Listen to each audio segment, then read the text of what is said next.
Hi, I'm Melanie. My father called me retarded in front of the entire board, and then threw me out of the only life I'd ever known, over one mistake. But what if it wasn't a mistake? What if the people I loved most planned every piece of my downfall, slowly, quietly, for years?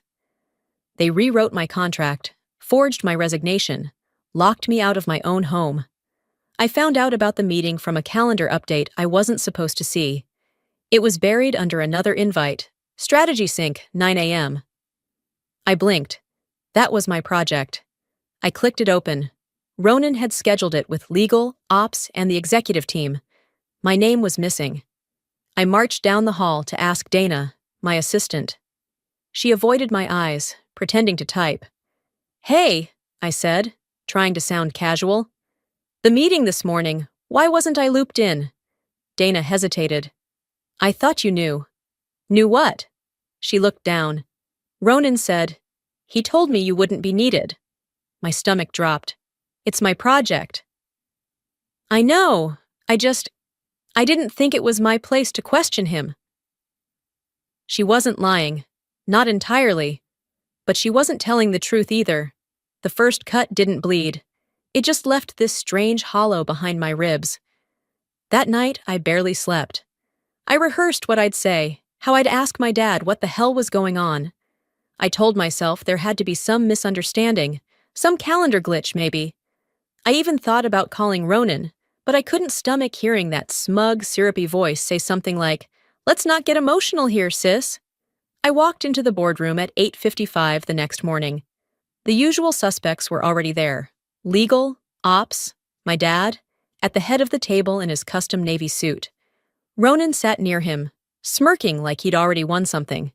They all went quiet when I entered. "Morning," I said, trying not to sound like I wanted to throw up. My dad didn't respond. Instead, he grabbed a stack of papers from in front of him and slammed it onto the table. "Did you write this?" I blinked. "What is that?" He shoved it closer. "You tell me." I recognized the format. It was a draft contract for my project. I'd submitted a version last week, but this looked off.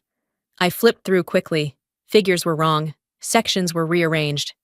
"I never sent this," I said quietly. "You signed it." Number I submitted a draft through the internal portal. "This isn't mine." "You submitted it," he snapped. "It went to legal. It almost went to the damn client. If Ronan hadn't caught it, we'd be giving away half the shipping division for pennies." "That's not possible." I double-checked the valuation models. "You didn't check anything." His voice was rising. "You rushed it. You didn't even ask legal to review before sending it out." "That's not true." "Then explain this." He jabbed the page with his finger. I opened my mouth, but no words came. I couldn't explain something I didn't do. And then it happened. His voice dropped low, not quiet, but sharp, like a punch between the ribs. "You're retarded, Melanie." Silence. Nobody moved. Even the hum of the ceiling lights felt louder than the room. My skin burned. My ears rang. My breath caught in my throat. Ronan looked down, barely containing a smirk. My mother, sitting at the far end, didn't even flinch. She just picked up her coffee and took a sip. I stood there like a statue, wishing I could rewind time or disappear. But I wasn't a kid anymore. There was no hiding behind school or excuses. I had made it here, to this table, to this company, and now my own father had humiliated me in front of the board. No one spoke up, not one person. He leaned back, folded his arms, and said nothing more. I gathered the papers, slowly, carefully, so they wouldn't see my hands shaking. I nodded like I understood. Then I turned and walked out.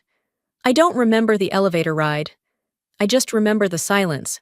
And then he said it, loud enough to echo in my bones.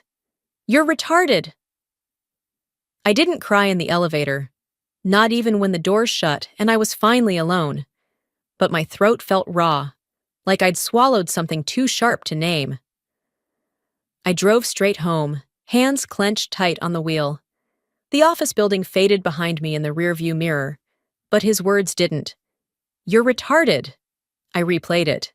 Again and again, like some broken loop I couldn't escape. He'd said it like it wasn't the first time he'd thought it, just the first time he let it slip. Lake Forest looked exactly as it always had.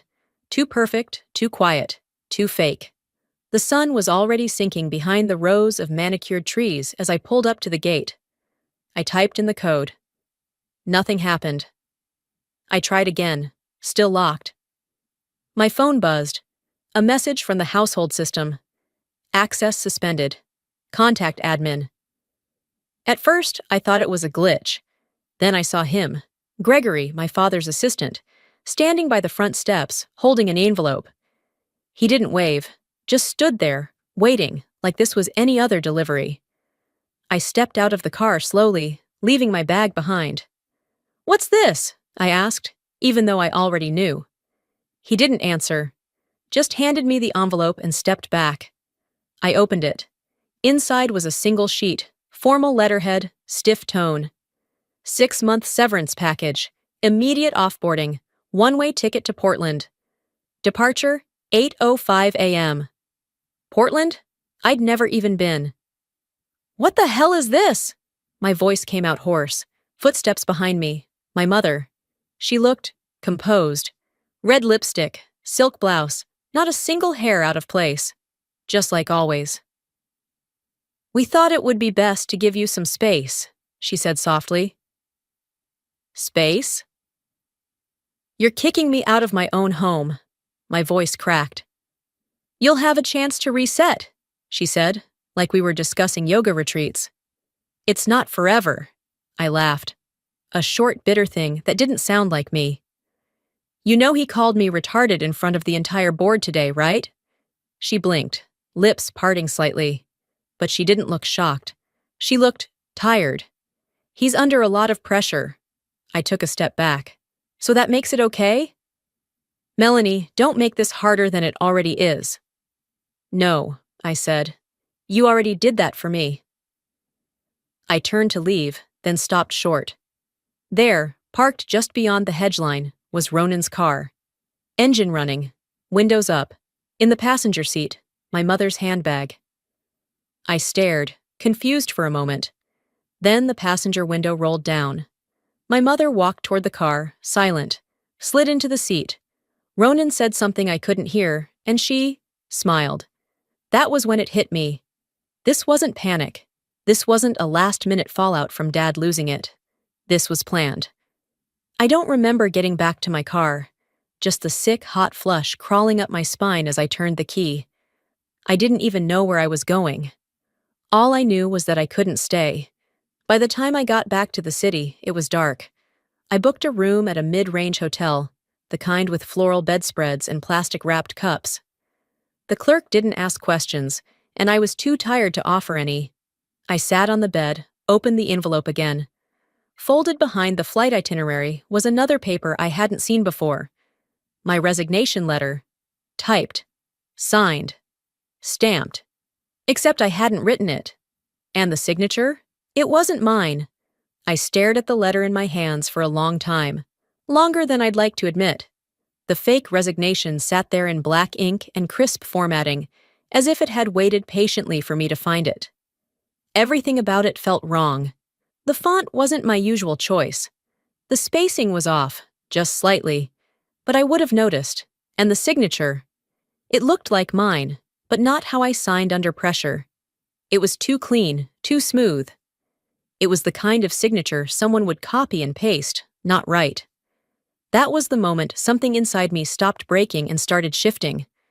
I wasn't just being punished. I was being erased. The room around me was too quiet. I could hear every creak in the ceiling, the low hum of the fridge in the hallway, even the distant buzz of traffic outside the hotel's foggy window. I set the papers down on the bedspread and sat back, trying to breathe evenly. Something about all of this didn't sit right, and hadn't for days. I grabbed my laptop and opened it, letting the familiar sound of the startup chime ground me. Then I logged into my secure drive, the one I kept off the company grid, where I backed up everything I worked on that mattered. But before I searched for anything, I paused, remembering something else. Last week, A random Tuesday morning, around 10:15, I'd been working on financial projections for the shipping division when my system suddenly logged me out. Locked me out, actually. Every file vanished. My access badge stopped working too. I'd chalked it up to a software glitch. Ronan even laughed it off. "Must be one of those tech hiccups," he'd said, smiling like a wolf in a cashmere suit. "Just reboot. It's probably just cleaning the pipes." Cleaning the pipes. He made everything sound like a joke, like I was overreacting for expecting basic functionality. Later that same day, I was removed from the main project Slack channel. A day after that, I wasn't on the invite list for the final presentation rehearsal. When I asked about it, HR said they had no visibility into departmental shifts. At the time, I had tried to convince myself I was just slipping through the cracks of a fast-moving system. Now, it was obvious. The cracks were created for me to fall through.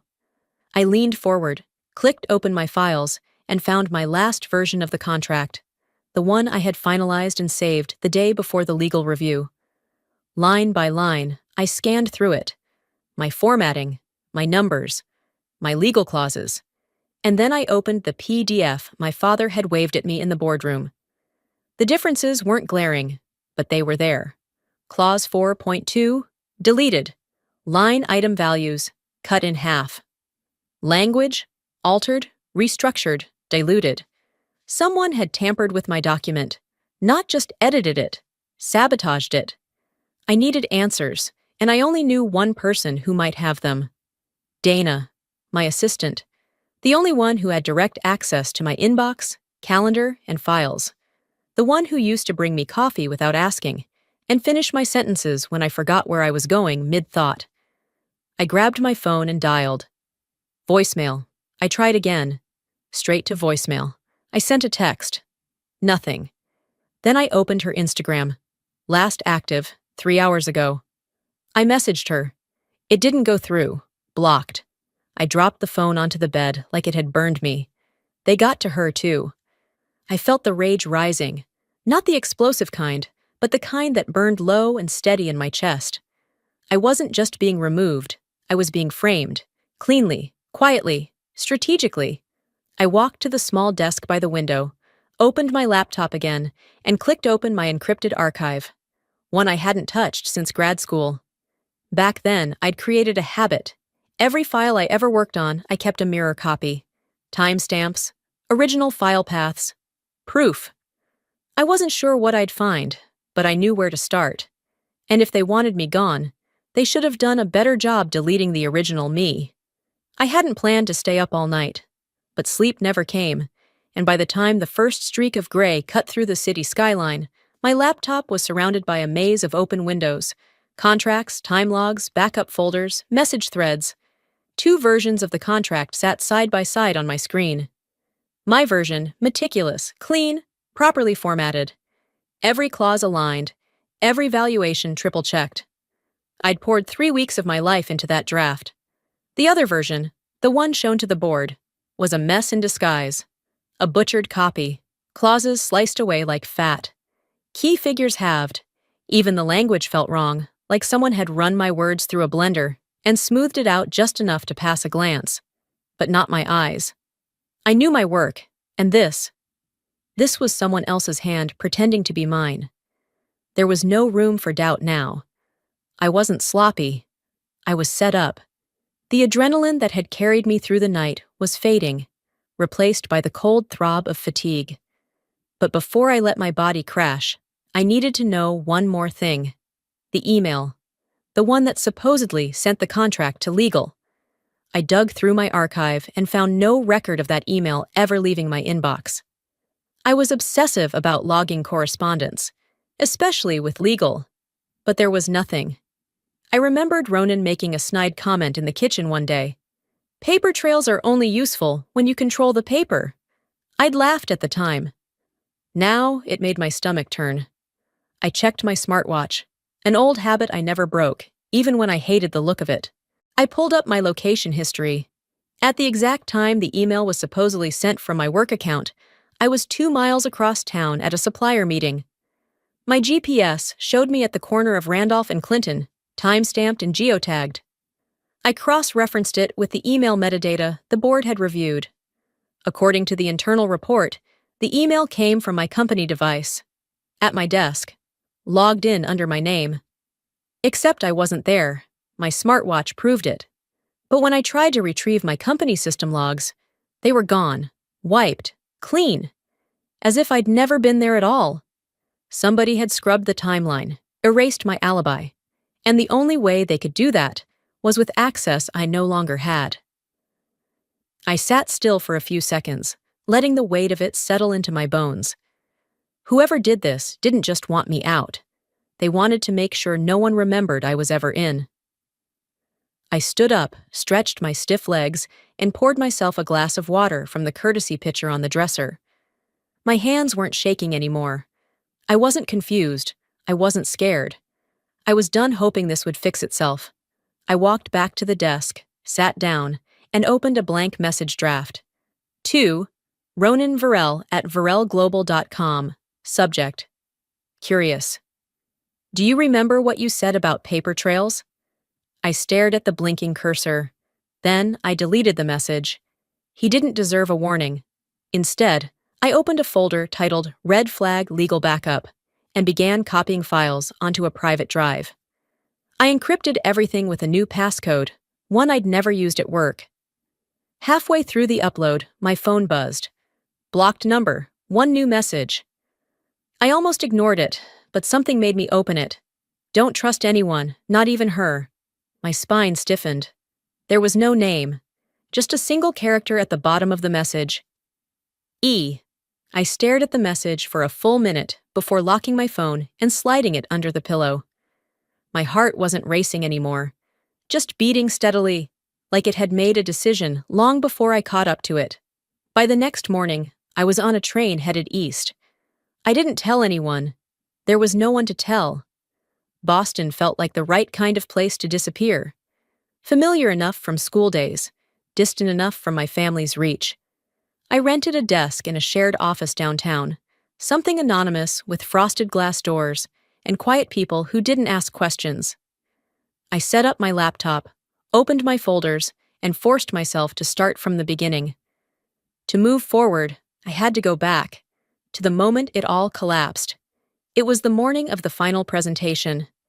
I'd been up since 4 a.m., rehearsing numbers in my head, checking last-minute adjustments. My laptop, solid as ever, suddenly froze. Completely unresponsive. I remember tapping the screen like an idiot, willing it to reboot. Nothing. Bad timing, huh? Ronan's voice had drifted in from the hallway, too casual. He walked in, holding a printed stack of papers. Don't worry, I've got a copy right here. You emailed it to me last night, remember? Except I hadn't.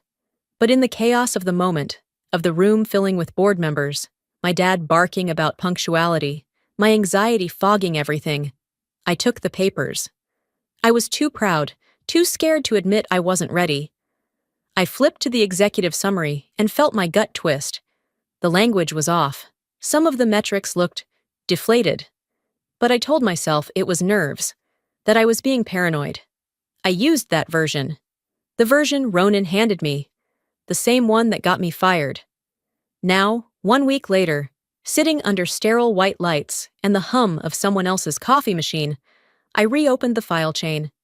I compared the document I'd saved on my external drive to the printed version from that morning. The file Ronan gave me? It wasn't just altered. It had been created 2 hours after I'd submitted my final. The metadata was clear. Time-stamped edits, file name variants, no digital signature. My version had every checkpoint logged. His had none. I opened the print version and held it beside mine. Paragraphs reordered. Clause 5.6 entirely missing. Fonts inconsistent. Margins off. Sloppy work, if you were looking. And that was the point. No one had been meant to look. They expected me to fall apart quietly. I didn't scream.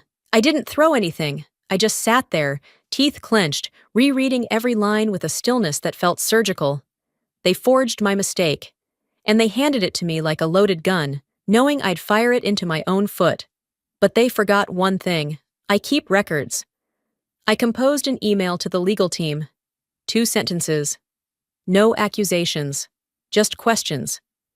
Can you confirm who authorized the revised contract draft presented at the March 2nd meeting?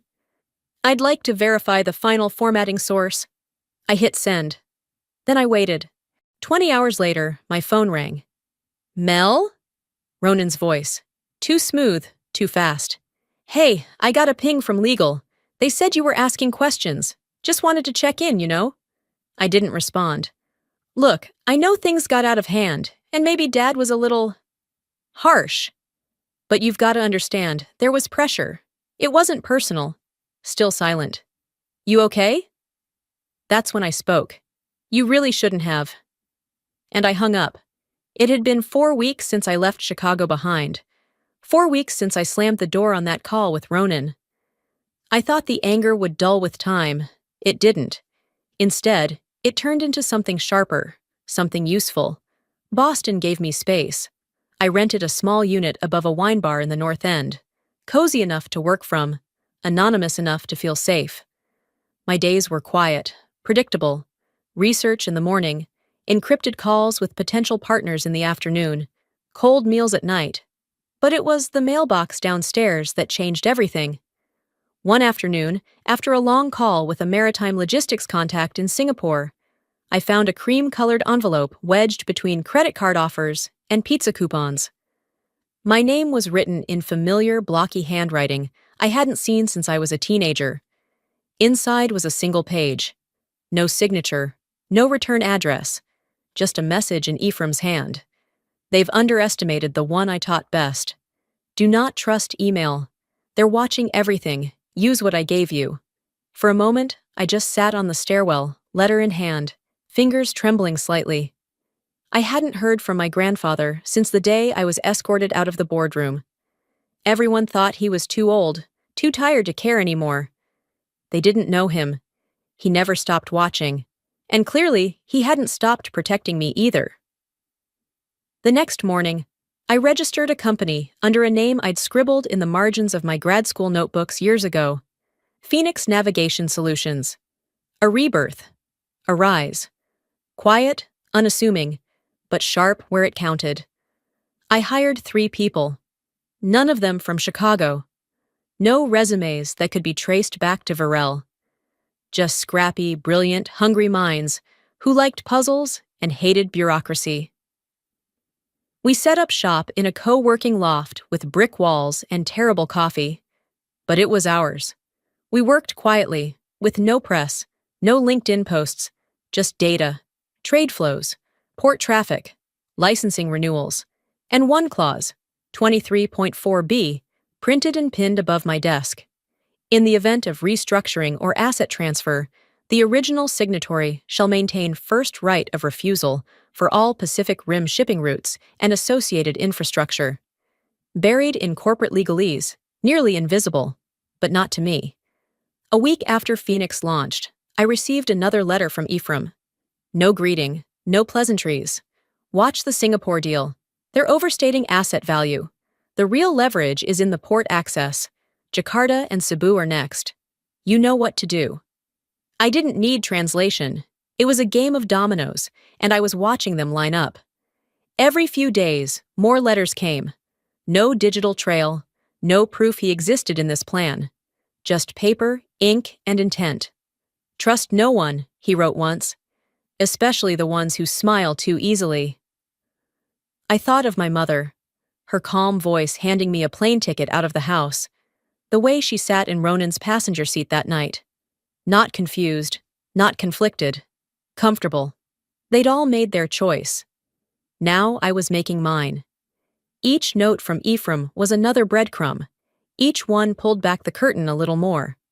I stopped thinking like a victim. I started thinking like an architect. On a Thursday night, the office was empty. My team had gone home. I was alone with the hum of the city outside and the soft tap of a highlighter against my desk. I took the original board contract, the one they claimed I'd ruined, and pinned it next to mine. Then I pulled out the clause, 23.4b, circled it in red, underlined it, and whispered aloud just once. Your mistake was thinking I wouldn't come back. 10 years passed. Not slowly, not gently, but with enough distance for me to sharpen the edges they once tried to file down. The morning I returned to Chicago, the city skyline didn't feel the same. I wasn't here for nostalgia. I wasn't here for closure. I came to finish what they started. The law office sat on the 33rd floor, overlooking the river, sleek, polished, impersonal, like most of the men who used to sign my paychecks. I walked into the lobby of Caldwell & Associates in a charcoal suit, heels clicking across marble. My reflection in the glass doors didn't flinch. When the elevator opened onto the conference floor, I stepped out to silence. They were all there. Ronan at the head of the table, like a prince in exile, my parents on either side. My father stone-faced, my mother dabbing at invisible tears. 3 board members sat along the wall, shifting uncomfortably. No one spoke. Until I did. "Shall we begin?" The attorney, Mr. Caldwell, cleared his throat. "Yes." Thomas Ephraim Varel left specific instructions for how this session would proceed. Ronan scoffed. "He also left a company in financial crisis. I hope this isn't going to be some dramatic stunt."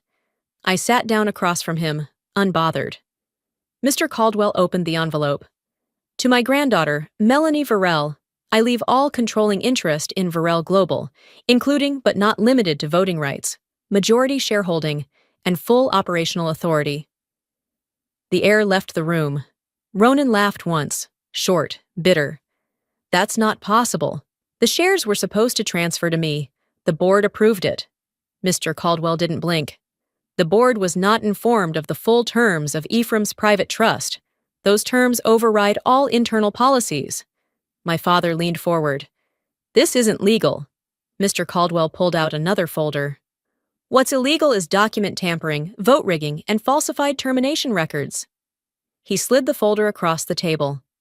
"Included here are original contracts, employee emails, internal edits, and a forensic audit, proving that Melanie was removed under false pretenses."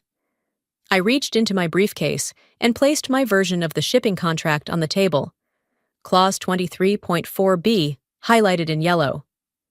"Here's the original document, with timestamp, with my digital signature, the one you erased." I glanced toward Ronan. "And here's the one you printed for me when my laptop just happened to crash." He said nothing. Mr. Caldwell continued, his voice even. "The clause she included grants her first right of refusal on all Pacific Rim routes, which, given the upcoming restructuring and licensing deals in Singapore, Jakarta, and Cebu, means she controls the most valuable segment of Varel Global's operations." The board erupted into hushed arguments. My mother whispered something to my father. His jaw tightened. Ronan just stared. I stood up. "You all know what this means. Without my consent, the restructuring fails. Without the restructuring, you default on 3 major loans. Without those loans, well, I assume your investors are already asking questions." I turned to the board. "I won't stop the restructure. I'll lead it, but not with the people who tried to bury me." Silence. My mother reached for me. "Melanie, this isn't necessary." I cut her off without raising my voice. "I'm not here for revenge, Mother. I'm here for correction." She blinked, swallowed, and said nothing more. I picked up my folder, slipped it back into my briefcase, and turned to Ronan. "You have until 5 p.m. to clear your office. I'm moving in tomorrow." He didn't speak, not a word, just stared at me like I was someone he'd never met. 1 week later, I walked back into the building they once dragged me out of. But this time, I wasn't flanked by silence and shame. This time, I moved with intent. The lobby of Varel Global was buzzing. Not loud, not chaotic, just filled with the kind of uneasy static that fills the air when something big is about to happen, and everyone feels it, but no one says it. I didn't need an announcement. People looked up. Phones were lowered mid-scroll. Conversations paused mid-sentence. And then someone whispered, not even trying to be discreet, "That's her." The receptionist stood as I approached. "Welcome back, Ms. Varel." I didn't smile. just nodded once and stepped into the elevator. Alone. 32 floors, and not a single regret. The elevator chimed open to the executive suite. Familiar corridor, same sterile walls.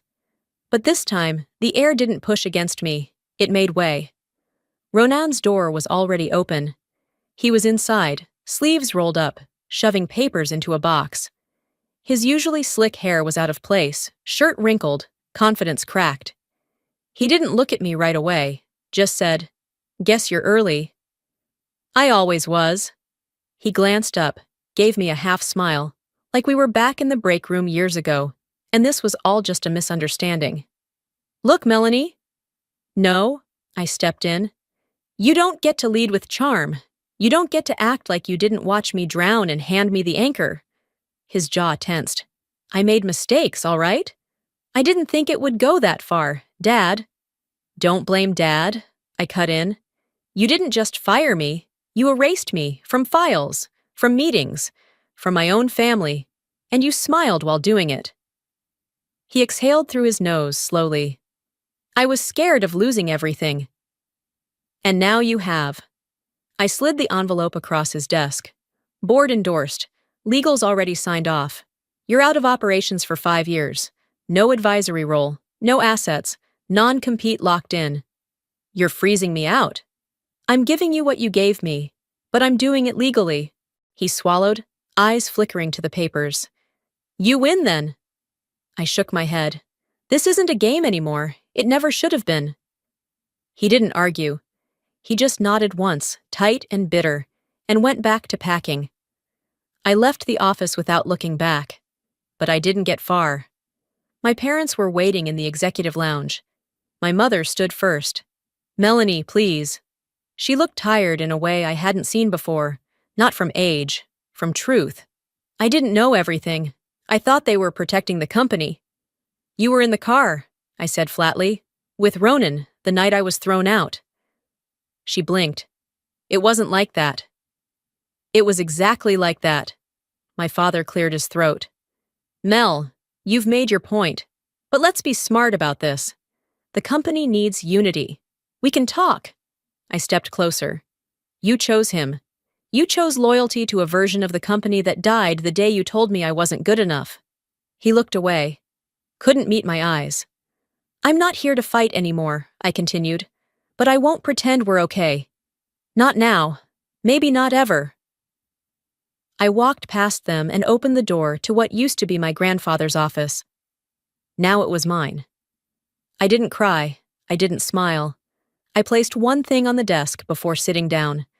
The framed original contract, the one they tried to use to break me, and all I could think was, they built this throne from fire and lies, but I'm the one who rose from the ashes.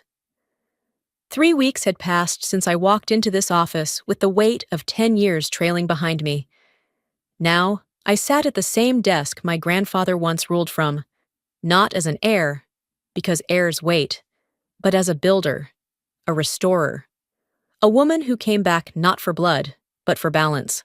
The quarterly reports were stacked neatly beside my coffee mug. Numbers were steady. Staff morale was up. Rumors had quieted. The board had fallen into line faster than I expected, part fear, part relief. No one asked about Ronan anymore. Phoenix Navigation had merged into Varel's logistics division without friction. My team, my people, were now at the core of every strategic discussion, bringing insight no spreadsheet could fake. I didn't need applause. I needed stability, and I had it. I stood up from the desk and walked to the window. The skyline stretched like it always had, glass and steel reflecting a world that never stopped spinning. I had changed, but the city hadn't. And maybe that was okay. Every Friday, without fail, a bouquet of white lilies arrived at reception. No note, but I knew the handwriting on the delivery slip, my mother. I never replied. Last week, my father requested a meeting through my assistant. I didn't take it. Then there was Ronan. He'd sent one email, subject line, "I'm sorry, I didn't open it. I didn't need to." Closure doesn't always come with conversations. Sometimes it's just silence that holds. I wasn't cruel, I just understood, finally, what they never had. Blood means nothing without truth. Family is not made of last names, it's made of choices. Mine had spoken loudly for years. And now, so had I. I turned back to my desk and reached for a small velvet envelope I had locked in the bottom drawer.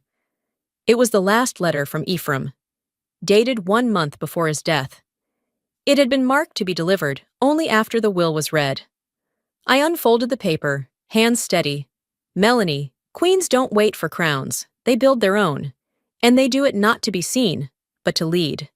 You were never a pawn, never a mistake, just a threat they underestimated.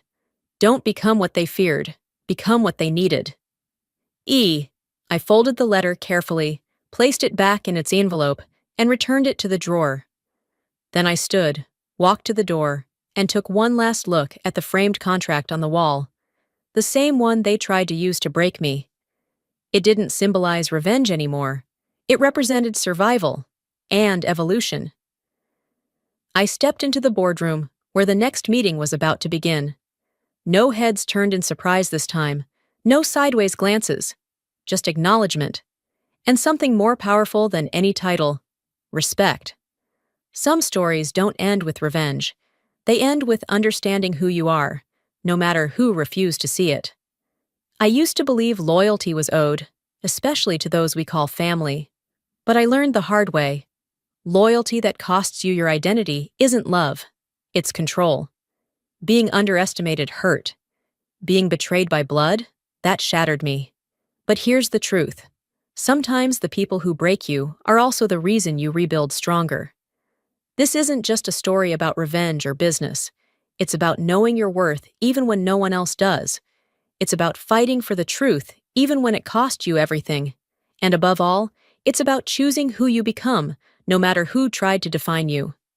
So maybe now it's your turn to ask yourself, have you ever been told you weren't enough by your own family? Have you ever walked away from something toxic to build something better? If so, you're not alone. And I'd love to hear your voice. Drop a 1 in the comments if this story touched something inside you. Tell me where you're watching from. Let's connect. If this video didn't hit you the same way, tell me why. I welcome every perspective. And hey, if you're still watching, take a second to subscribe. This channel shares stories that challenge, inspire, and remind you that even when life burns everything down, you can rise again, smarter, stronger, and on your own terms. See you in the next story. Hello, my name is Layla. During dinner, my sister shoved me so hard I hit the floor, and my knee shattered. But what broke me wasn't the pain. It was my mother, leaning in to whisper, "Stay quiet, she has a future." And my father, he didn't even look up, just muttered, "No drama." That night, I limped out alone. No apology. No help. Just silence. But what if that wasn't the first time they erased me? What if they'd been preparing to erase me my entire life? They took the house, they rewrote the story, and they didn't think I'd ever fight back. Would you? The invitation had said dinner at 7, but by the time I pulled into my parents' long driveway in Travis Heights, it was already pushing 7:18 p.m. I parked under the elm tree, where I always used to leave my car growing up, and sat still for a moment. The windows of the house were glowing, the familiar golden light pouring out onto the perfectly manicured front lawn.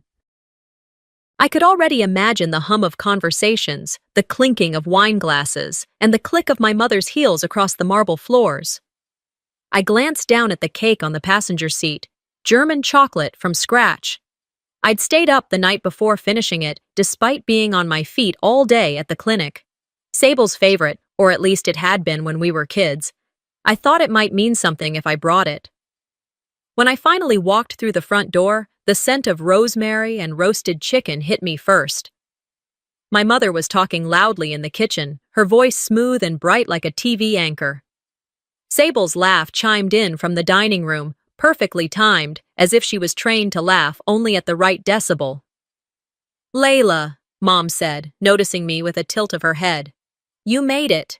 She didn't move toward me, didn't reach out, just observed like she was checking off an item on a guest list. "I brought cake," I I said, lifting the box slightly, a hesitant smile tugging at my mouth. Oh, how sweet, she said, already turning away. We already have dessert, sweetie, but I'll just tuck this away for later. As I followed her to the kitchen, I watched her slide the box onto a side counter next to a tray of untouched macarons. That cake wouldn't see daylight tonight. I should have known. The dining room was buzzing. My father stood at the far end, a glass of red wine in his hand, speaking with one of Sable's non-profit board members.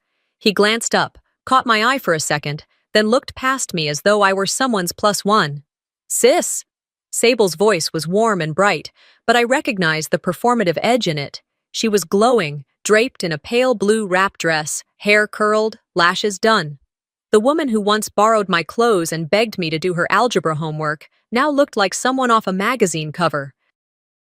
I'm so glad you made it, she said, and leaned in for an air kiss that never really landed. Wouldn't miss it, I said, forcing a smile. I scanned the table. Sable's place was dead center, flanked by Mom and Dad. The seats nearby were occupied. Some family, some of her donors, some community figures. I moved toward the far end, hoping to find a spot near someone familiar. Oh, Layla, Mom called out. We saved you a seat, just over there, next to the hallway. I turned to look. It was the chair closest to the guest bathroom. Literally, the end of the table. Not even a place setting, just a napkin folded beside a water glass.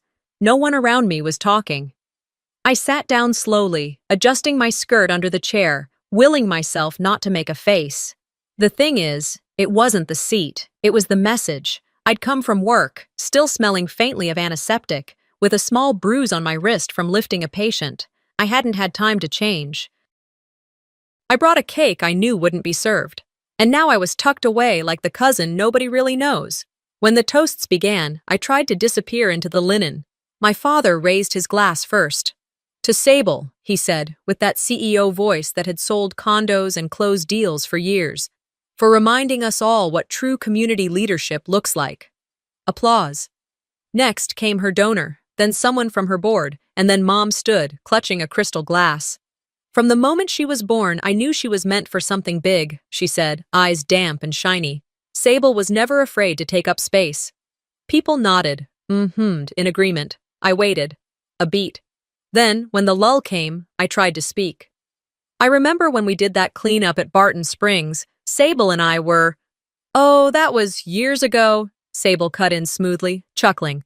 Layla's always had a good heart. She just never liked the spotlight. The room laughed. I blinked. Just once. That's all it took. One sentence to reduce me from participant to accessory, from sister to backdrop. My wine stayed full. I hadn't touched it. Later, during dessert, as slices of perfectly plated tiramisu were passed around, I watched the swing door to the kitchen flap open slightly. The cake box was still there, unopened, pushed beside the paper towels. My gaze wandered back to the table. My mother was beaming, nodding at Sable's every word like she was testifying in church. My father leaned in with pride, laughing at some quip I didn't hear. I shifted in my chair, the cushion creaking softly beneath me. No one noticed. Sable raised her glass. To legacy, she said. To legacy, they echoed. I looked down at my hands. I didn't lift my glass. I could feel the words rising inside me, burning in the back of my throat, pounding behind my ribs. But I didn't say them. Not yet. I hadn't planned to speak. I hadn't even planned to stay long. But the words came anyway. It started small. A comment about transparency. Something I read in a local article regarding Sable's nonprofit. It wasn't even an accusation, more like an observation. I think it's important to be open about where donations go, I'd said, reaching for the bread basket, trying to sound neutral, casual, like I wasn't already on the edge of imploding. The air shifted immediately. You know that feeling when every eye in the room turns toward you, but no one says a word. That's what it was, a pressure drop. The hum of conversation screeched to a halt behind thin smiles and frozen forks. Sable stood. It was quick, too quick to register as anything but instinct. She pushed back her chair, the legs scraping against the hardwood like a threat, and walked toward me. There was something in her face, Tight, practiced control clashing with something darker. She didn't say a word. Sable, I started, holding my hands up slightly. I'm just saying. Accountability matters. That's all. Her eyes didn't blink. Not once. Then she shoved me. It wasn't playful. It wasn't one of those get-out-of-here nudges siblings sometimes do. No, this was forceful, calculated. I lost my balance. My heel slipped on the tile just outside the rug line under the dining table, and the next thing I knew, I was falling. The crack of my knee against the floor echoed like a thunderclap through the room. I didn't scream immediately. Shock does that. But then the pain came, hot and sharp, radiating up my leg in waves. I gasped. My vision blurred. Someone dropped a fork. A chair scraped. I heard my name, maybe, but no one moved. No one. I clutched my knee, feeling heat, then something wet through the fabric of my pants. It wasn't just a bruise, I knew it. I didn't need an X-ray to recognize the level of pain. Something was fractured. Deep. Sable stood above me, her hands trembling just slightly. She slipped, she said, her voice too loud, too fast. I didn't mean, she slipped. Mom appeared at my side. I thought, maybe, for a second, she was going to help me up. Instead, she crouched down, her perfume invading my lungs, and whispered harshly into my ear. Stay quiet. She has a future. Don't ruin this. I froze. That was it. That was all she had to say. No concern. No call for help. Just that. Protect the image. Protect the golden child, not the girl bleeding on the floor. I looked toward my dad. He was still seated, watching the scene like it was a mild inconvenience during a long flight. He didn't move, didn't raise his voice, just muttered under his breath without making eye contact. No drama. That phrase, I've heard it my entire life. Don't cry, Layla.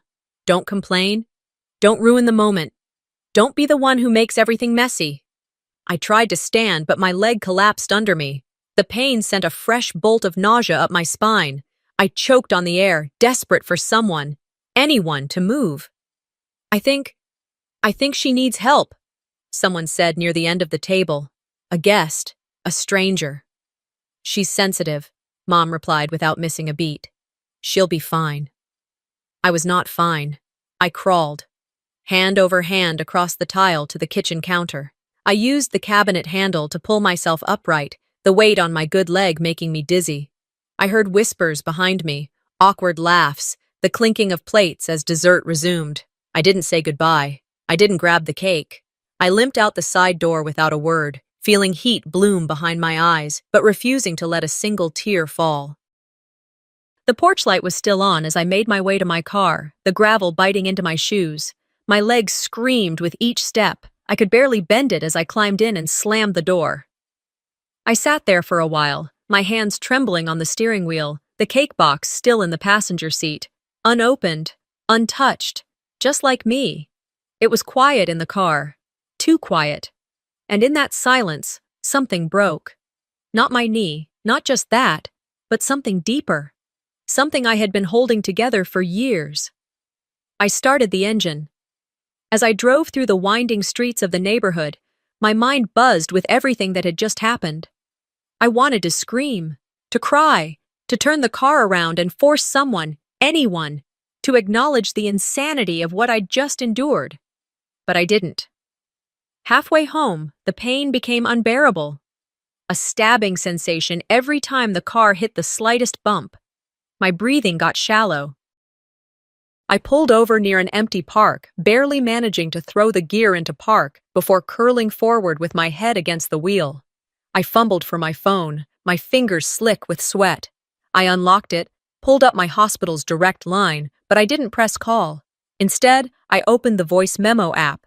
My thumb hovered for a second, and then I hit record. I need to say this somewhere, because if I stay quiet again, I won't survive myself. The voice memo still played on my phone as I drove slowly through the quiet streets. My voice, tired, hoarse, but steady, echoed through the car's speakers. I let it loop once, then I saved it. Not because it was poetic or brave, but because I needed proof that I'd said it, finally. Once I got home, I didn't go inside right away. I sat there, parked in the driveway, engine off, one hand resting on my bandaged knee. The pain medication had dulled the worst of it, but every throb reminded me that something wasn't just bruised, it was broken. And yet, that wasn't what truly ached. What haunted me wasn't Sable's push or even the silence of that dinner table. It was the memory that had crept up on me the moment I pressed record, a memory I hadn't thought about in years. Maybe because I'd forced myself to forget. I was 7. It was the last day of school before summer, and we'd had a little awards ceremony in the gym. Nothing major, just a ribbon for Most Improved Reader. I remember clinging to it like it was gold. Mom said she'd pick me up at noon. By 12:15, I was the last kid on the bench outside. By 12:45, the janitor came by and asked if someone was coming. By 1:30, I stopped answering. When Mom finally arrived at nearly 2, she was wearing sunglasses and sipping an iced coffee. She didn't say sorry. She didn't ask if I was okay. She just said, "You could have walked to the front office. Don't make this into a thing. You're fine." But I wasn't fine. I sat there with my ribbon crushed in my palm and thought, this is what it means to be forgotten on purpose. Not because they didn't know I was there, but because they didn't care enough to remember. That was the day I started learning how to disappear politely. Now, all these years later, I was starting to wonder how many other things I'd accepted just because no one else noticed. After about 15 minutes, I finally forced myself out of the car, limped up the walkway, and let myself into the apartment. I dropped my keys on the counter, toed off my shoes, and collapsed on the couch. The cake I brought to the party was still in the back seat, probably sweating under the dome of plastic wrap. I didn't care. I didn't turn on the lights. The room was dim, but it matched my mood. The only sound was the soft hum of the refrigerator. I pulled out my phone, not intending to check anything, just out of habit. But the first thing that popped up was a notification from Instagram. Sable's organization had posted photos from the gala. I tapped it, knowing I shouldn't. A grid of carefully filtered images loaded. Sable beaming in her award dress, posing with city council members, donors, family friends. My parents, arm in arm, smiling like nothing had ever gone wrong in their lives. I kept scrolling. There was a post thanking all the volunteers and contributors. Names listed out in a fancy serif font, overlaid on a pale blue background that matched Sable's dress. Mine wasn't there, not even a tag. I stared at the screen longer than I needed to, letting the bitterness settle like dust in my chest. It wasn't about being mentioned. It was about being erased. I had shown up. I had helped set up chairs. I had brought the damn cake. And they edited me out like I was a blemish on their perfect night. My phone buzzed again. Another post, more applause, more celebration. I tossed it onto the cushion beside me and leaned back, staring at the ceiling. I traced the same mental line I always traced when things went wrong. It's not that big of a deal. You're overreacting. Just move on. But this time, I didn't believe myself. The pattern was clear now. Left behind at school. Placed next to the bathroom at dinner. Shoved to the ground in front of an entire room. And told to stay quiet because someone else's future mattered more than my present pain. It wasn't an accident. It wasn't a misunderstanding. It was a system. A script. One I'd been reading from without realizing it. They made sure Sable shined. They made sure I stayed in the shadows. And every time I tried to step into the light, I was told to sit down and be grateful. I reached for my phone again and opened the voice memo app. I hit record. "They won't say my name," I whispered, "but I'm about to make sure they can't forget it." I didn't know what I meant by that yet. But I knew I meant it. For the first time in a long time, my silence felt like a choice I no longer had to make. A few minutes later, as I sat on the couch nursing my knee and sipping ginger tea, my phone vibrated. It was a text from Mom. "Rest. Don't overthink. Let's move past this." Like it was a scratch, a scab, something I could cover with a bandage and forget. I stared at the message for a full minute, then deleted it. I scrolled to my contacts, paused over a familiar name. Dr. Hayes. I pressed call. The line connected after 2 rings. I could hear the faint hum of an office air conditioning unit, Then the calm, grounded voice of Dr. Hayes. "Layla?" she said, not surprised, just steady. "I saw your name pop up and figured something had happened." I hesitated for a second too long. "I need to come in." "Are you in pain right now?"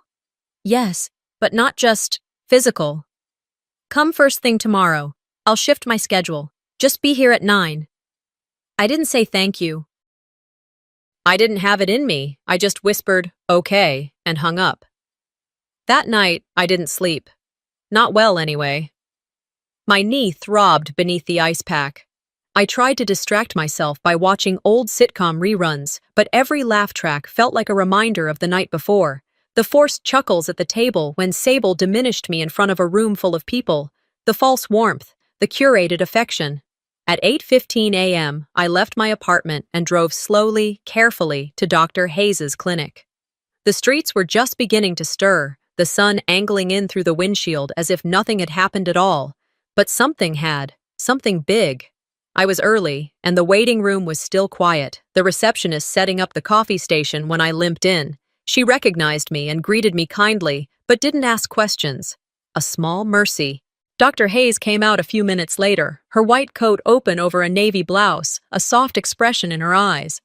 "Come on back," she said. We didn't speak as she guided me to the exam room and helped me onto the table. Her movements were slow, careful, respectful. She didn't touch me until she asked. After a few stretches and rotations that made me wince, she stepped back and crossed her arms, reading the pain on my face. "We'll do some scans," she said. "But I can tell you right now, this isn't just a sprain." I nodded. She looked at me again, not just at my knee, but all of me. "Layla," she said gently. "Can you tell me what happened?" My hands gripped the edges of the exam table. The truth perched just behind my teeth, burning. I didn't launch into it. I didn't cry or vent or dramatize. I just said, "My sister pushed me. She was angry." The words felt foreign, sharp, but real. Dr. Hayes's eyes didn't widen. Her voice didn't change. She simply said, "You're safe now." And somehow, that did more than the ice, more than the painkillers. It broke something open. "I didn't want to say anything," I admitted. "They'll twist it, make me look like I'm exaggerating."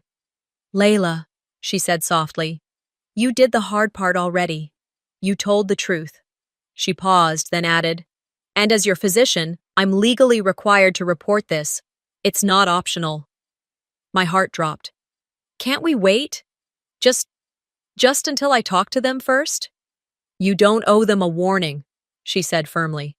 "And frankly, delaying this could put you at risk of further harm. You made a brave choice today. Let's not backpedal." I looked away. "They're going to say I did this for attention." "Of course they are," she said. "Because admitting the truth means tearing down the myth they've built." She turned toward her computer, started entering notes. "And Layla," she added without looking back, "you're not the one tearing it down. It's already cracking. And you're just refusing to keep patching it." She picked up the phone. While she made the call, I sat in silence, watching the sunlight inch across the exam room floor. Something about that moment, about finally letting someone else see behind the curtain, made me feel taller despite sitting down. The appointment wrapped up. She gave me a brace, stronger medication, and a follow-up plan. I thanked her with a nod that didn't feel big enough. On the drive home, I didn't turn on the radio. My mind was too loud already. I was barely inside my apartment, brace still tight, phone in my hand, when the first call came. I didn't answer. Then came the texts. "Marceline, how could you do this to your sister? Do you have any idea what this looks like? Call me back, now." More came in over the next hour, from unknown numbers, mutual friends, Sable's assistant. But the one that told me everything I needed to know came from the house itself. While I sat on my couch, bracing myself for whatever would come next, 2 officers stood on my parents' front porch. I know this because I got a screenshot from an acquaintance who lived down the street. She sent a message with the photo. "Is everything okay? The police are at your mom and dad's place." I stared at it. Then I smiled. Inside that house, I could picture the scene like a stage play. The door opens. Marceline answers, her robe pressed, makeup subtle, but camera ready just in case. "Oh my," she says. "There must be some mistake." The officer speaks calmly. "We received a report of a domestic incident. We're here to gather information." "Of course," she replies, her voice lowering. "There's a misunderstanding. My daughter Layla. She has a vivid imagination. She's always been dramatic. She bruises easily." At this point, she offers them tea. Sable comes downstairs, her face composed, but her energy brittle. "She slipped," she says. "I barely touched her." The officer raises an eyebrow, writing this down. Lawrence, my father, remains quiet, as always.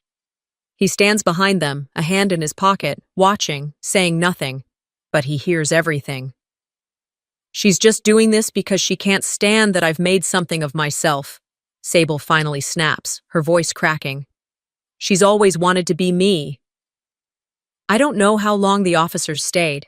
I don't know what they wrote down or what they saw or didn't see, but I know the truth was now on record, and it hadn't come from a whisper behind closed doors. It had come from me. I looked at my phone again. 10 unread messages. I didn't open a single one. I closed my eyes and deleted them all. I didn't sleep that night, but I wasn't restless. It was more like something had clicked into place, like my body had finally accepted that this wasn't a misunderstanding, a temporary storm I just had to wait out. It was deliberate. They chose this. By morning, my inbox had filled with noise, news alerts, appointment confirmations, even a reminder for a dental cleaning I'd forgotten about, but one email stood out. Subject: Insurance update, estate review. I opened it, assuming it was spam or some routine policy notice, but the name of the law firm in the header was familiar. My parents' estate attorney. I'd dealt with him a few years back when Dad had me listed as secondary beneficiary on the property insurance for the house, the family house, the one I was told would eventually be mine. The message was brief, a request to confirm updated insurance documentation reflecting the current title holder. I blinked. That phrase, current title holder. I clicked through the attached documents and saw it, plain and unceremonious. Owner, Sable M. Harrington, not Lawrence, not jointly with Mom, just Sable. I stared at the screen. The transfer date was nearly 6 months ago, a few days after that family dinner where Mom assured me everything was fair and everyone gets their moment. I hadn't asked for the house. I didn't beg for it. But I was told for years, in subtle, manipulative little drips, that it was the plan. I was the one who still lived nearby, the one who fixed the broken fence when Dad was recovering from surgery, the one who paid for their house cleaner when Mom needed a break. Now it was hers. Quietly, without a word to me. I didn't cry. That part of me felt dried up now. Instead, I opened another window and pulled up the county records. I needed to see it from a second source. I needed it to feel real. And there it was. Transfer of ownership filed electronically. No signatures from me required. Just a few clicks and a notary. I closed the laptop, got up, made coffee. By the time I made it to Dr. Hayes' office for my follow-up, I'd decided I wouldn't mention it. Not yet. I needed to keep control of the pace, my rhythm. I wasn't reacting anymore. I was moving with purpose now. Dr. Hayes came in with her usual no-nonsense presence and gestured for me to sit. "Your scans confirm it. 2 fractures," she said, flipping through a tablet. "One clean, the other hairline. You're going to need therapy and time, a lot of both." "I figured," I said. She studied my face. "You're too calm. That concerns me." I exhaled slowly. "I'm focused." She nodded once. "Good, because you'll need that." She paused, then added, "Also, your mother called me." I turned to face her fully. "She left a message, Doctor." Hayes continued, "Said you've always had a tendency to dramatize pain, that perhaps we could refrain from anything that might follow Sable into her professional records." My stomach twisted. "She said that?" I asked, voice low. Dr. Hayes nodded. I thought you should know. I felt the heat in my chest rise. Not panic, not fear. Just this growing, boiling burn that made my teeth clench. I already filed the report, she said. It's on record. No one gets to erase what happened to you. Not this time. I gave her a tight nod. Thank you. After the appointment, I sat in my car outside her office for a long while. The fall air was crisp, the kind that wakes you up whether you want it to or not. I scrolled through my contacts until I found the name I hadn't tapped in days. Marceline, I pressed call. She answered on the second ring. Well, she said, her voice instantly tight. I assume you've seen what your little stunt caused. I didn't let her continue. You went behind my back. You gave her the house, the one you promised me. Oh, don't be dramatic, she replied, letting out a sharp breath. It's a house, Layla. Walls and paint. You want to throw away your relationship with this family over square footage? No, I said calmly. I'm throwing it away over betrayal. Silence. Then she spoke again, voice suddenly saccharine. Sweetheart, don't ruin the family over a bruise. I almost laughed. A bruise, I echoed. Sable didn't just bruise my knee. She shattered the silence that's protected you all for years. You're being unfair, she snapped. No, I said. I'm being precise. I hung up, not out of rage, but because the conversation was over. Had been for years, really. This was just me finally realizing it. An hour later, as I sat back at home with an ice pack and my laptop, a notification popped up. Sable had made her Instagram account public again. And she was clearing the air. I clicked, already knowing what I'd find. She'd posted a series of curated slides, a black and white selfie with red puffy eyes, a quote about family cutting deepest, and a long caption filled with vague phrases like misunderstood intentions and protecting my peace. One sentence stood out. Sometimes the people closest to you try to destroy you because they're lost in their own pain. I didn't feel rage. I felt clarity. She was laying the foundation of her defense, turning herself into the victim. Not this time. I opened my laptop. I began drafting a complaint, not just about the assault, but about the public defamation, the campaign to paint me as unstable, petty, jealous. Every sentence I wrote came from memory, not malice. I stuck to facts, timestamps, witnesses, screenshots, truth. When I finished, I hovered over the button that said submit. I clicked. The air was cool that morning. Autumn had finally settled in, the kind of dry chill that made Austin mornings feel lighter, even when your chest felt like it weighed 50 pounds. I opened the curtains in my apartment, letting the soft sun pour in as I sipped black coffee that tasted more like burnt memories than comfort. My phone buzzed on the kitchen counter. I almost ignored it, assuming it was another passive-aggressive message from Mom or one of Sable's concerned friends who only knew how to weaponize kindness. But when I glanced down, I saw dozens of notifications lighting up my screen like a warning flare. Tags, mentions, DMs. My stomach tightened as I tapped into Instagram. And there it was, Sable's latest move. A long, curated post. Picture perfect. Her in soft lighting, looking up toward the sky, clasping a coffee mug like she was praying. Captioned with, "Some people can't stand seeing you shine." Then, as if that weren't enough, I never thought my own blood would try to destroy everything I've built. But God has a plan. I choose peace. Peace. She chose peace after publicly accusing me of war. The comments were exactly what I expected. You're so strong. Keep going, Queen. Family can be toxic. Cut the snakes. And others, uglier, meaner, directed at me, about how bitter sisters try to ride coattails, about attention seekers who stage drama for relevance.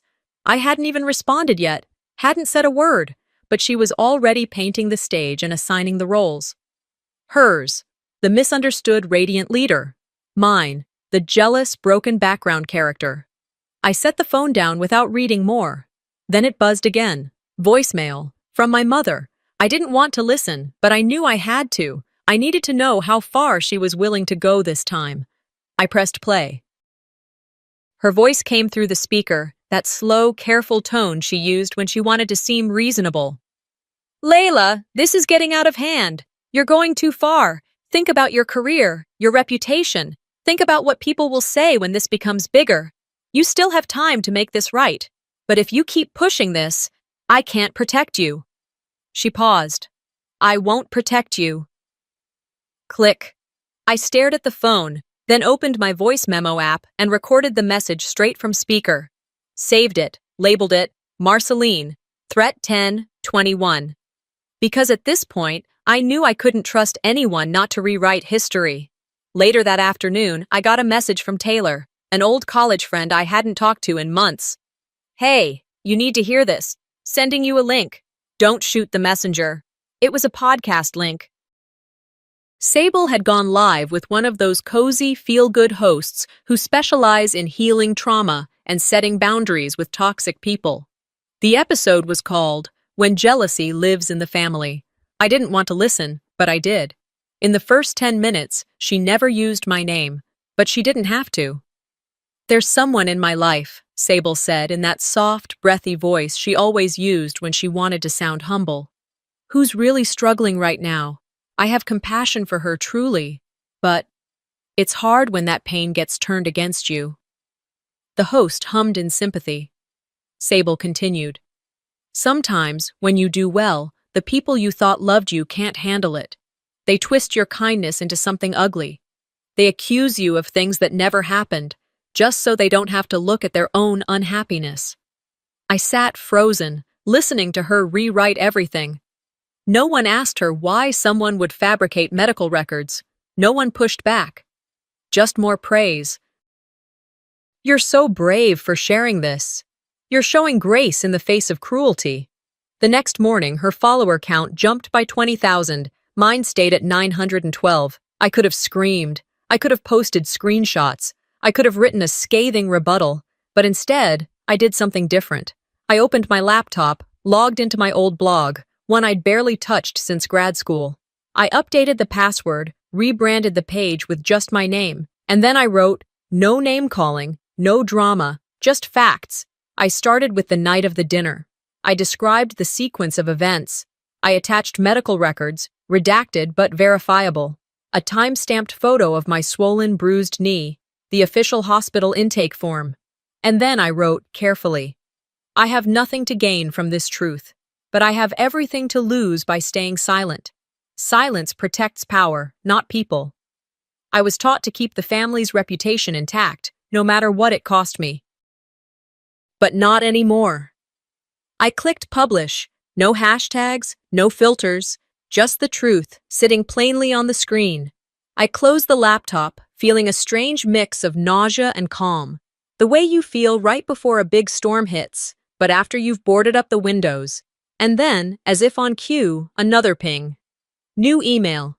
Subject, request for interview. The Guardian. I opened it slowly, reading the brief message from a features editor who'd seen the blog and wanted to know if I'd be open to talking more. I didn't respond immediately. Instead, I stood up, walked to the mirror, and looked at myself. Bruised, still limping, tired, but standing. You wanted a spotlight, Sable, I whispered to my reflection. Let's see what it feels like when the whole world's watching. The email from The Guardian was still sitting unopened in my inbox the next morning when my phone lit up with a new notification, this time from a news app.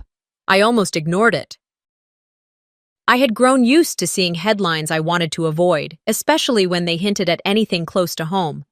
But then I saw my name, not just mine, hers too. Exclusive. Security footage contradicts influencer's assault denial, family under fire. I sat up straighter on the couch, heart lurching. I tapped the link. The video had already been embedded by the local station, watermarked and slowed down. There was no audio, thankfully, but the visuals were enough. I watched it unfold, Sable standing from her seat. Her walk toward me, her hand meeting my shoulder with force. The angle made it undeniable, my body twisting as I fell, the awkward, jerking motion of my limbs hitting the floor, my head tilting upward, clearly in pain, and most damning of all, the rest of the room frozen, watching, not helping, not reacting, not a soul moved. The silence in the footage said more than any audio ever could. And then, as the video ended, came the text overlay. Footage provided anonymously. I stared at the screen. The breath in my lungs stalled. Not leaked, not hacked. Given by someone. Less than 10 minutes later, social media exploded. My phone became useless, an overheated block of buzzing. Comments flooded in from strangers, from acquaintances I hadn't spoken to in years, from journalists, advocacy groups, medical professionals. The narrative flipped on its head within hours. She lied to protect her image. Layla deserves justice. This is exactly why victims don't speak up. And finally, we believed you, Sable. That one stung. Because it was true. They had believed her. The narrative she'd built, rehearsed, and launched with precision. But now they saw. I watched her accounts slowly change. The comment sections were first, filled with fire emojis and heart comments 1 minute, turned off the next. Her publicist released a vague statement about mental health and stepping back. The charity removed her from the event page. By late afternoon, her Instagram went dark. Gone. I didn't gloat. There was no satisfaction in seeing someone crumble publicly, even someone who had pushed me down, physically and emotionally, over and over again. But there was something else I hadn't felt in a long time. Relief. It didn't last long. At 6:04 p.m., my phone rang. The caller ID made me freeze. Lawrence, my father. I debated letting it go to voicemail. I almost did. But something in me needed to know. Why now? I answered, didn't speak, just listened. There was a pause. Then, it's me. I didn't respond. He took a breath. I know what this cost you. I know I didn't stop it when I should have. Another pause. I couldn't let them erase you again. The words landed like a stone in my gut. You sent it? I asked, not as an accusation, just confirmation. Yes, he said quietly. They don't know. I swallowed hard. My mouth was suddenly dry. Why? Because you were right, he said. And because I couldn't watch it happen again. It was the closest thing to an apology I'd ever heard from him. Not perfect, not enough to fix years of passivity, but real. We didn't say goodbye. I just ended the call. The silence afterward was different, not heavy, just full. I assumed the family group chat was imploding by now, though I wasn't part of it. I didn't need to be, but I knew what would come next. That night, I got a message from a cousin I barely spoke to. They're having a family meeting without you. No surprise there. I imagined the scene. Mom pacing in the living room, voice clipped, sharp. I told you to keep it clean. Sable, unhinged for once, no script to follow. You told me to win. That's what I did. Mom's hands trembling. Not like this, Sable's voice cracking. You built me to be this. Don't pretend you didn't. Dad silent, standing by the fireplace, watching his creation fracture like porcelain under pressure. They could have the meeting. I had other things to prepare for. The next morning, I woke to an email from my attorney. The complaint had moved forward. A civil hearing date had been set. I opened the calendar to confirm. It stopped me cold. The date? My birthday. I stared at it. Let the irony settle. And then, I smiled, because maybe that was perfect. Maybe the day I was born again shouldn't be about cake and cards. Maybe it should be about reclaiming every part of myself they'd tried to silence. I walked to the mirror, still in pajamas, hair a mess, knee still wrapped in a brace. But standing. Still standing. That works, I whispered. I'm finally being born again. The morning of the hearing was strangely quiet. Not just the world outside, though even the usual clanging of construction a few blocks over had gone silent, but inside me too. My thoughts, usually scattered and fast, moved slowly, deliberately. It wasn't peace I felt. Not really. It was that sharp, breathless stillness that comes just before a needle pierces skin. The knowing that pain is coming, but also the knowing that you're ready for it. I sat in the passenger seat of Denise's car, watching the courthouse emerge from behind a row of trees. Pale gray stone, steps washed with last night's rain. We were early, because I'd insisted on it, not because I was nervous, not because I needed more time to prepare. I'd been preparing for years, but I needed to walk in unrushed. I needed to arrive fully in my body, step by step, not flung forward by urgency. Denise, my attorney, said nothing. She knew better than to fill silence that was doing its own work. I opened the door and stepped into the chill. The wind was gentle but present, the kind that brushes against your neck like a hand checking for a pulse. The parking lot was mostly empty, but at the base of the steps, I saw a small group beginning to gather. Reporters.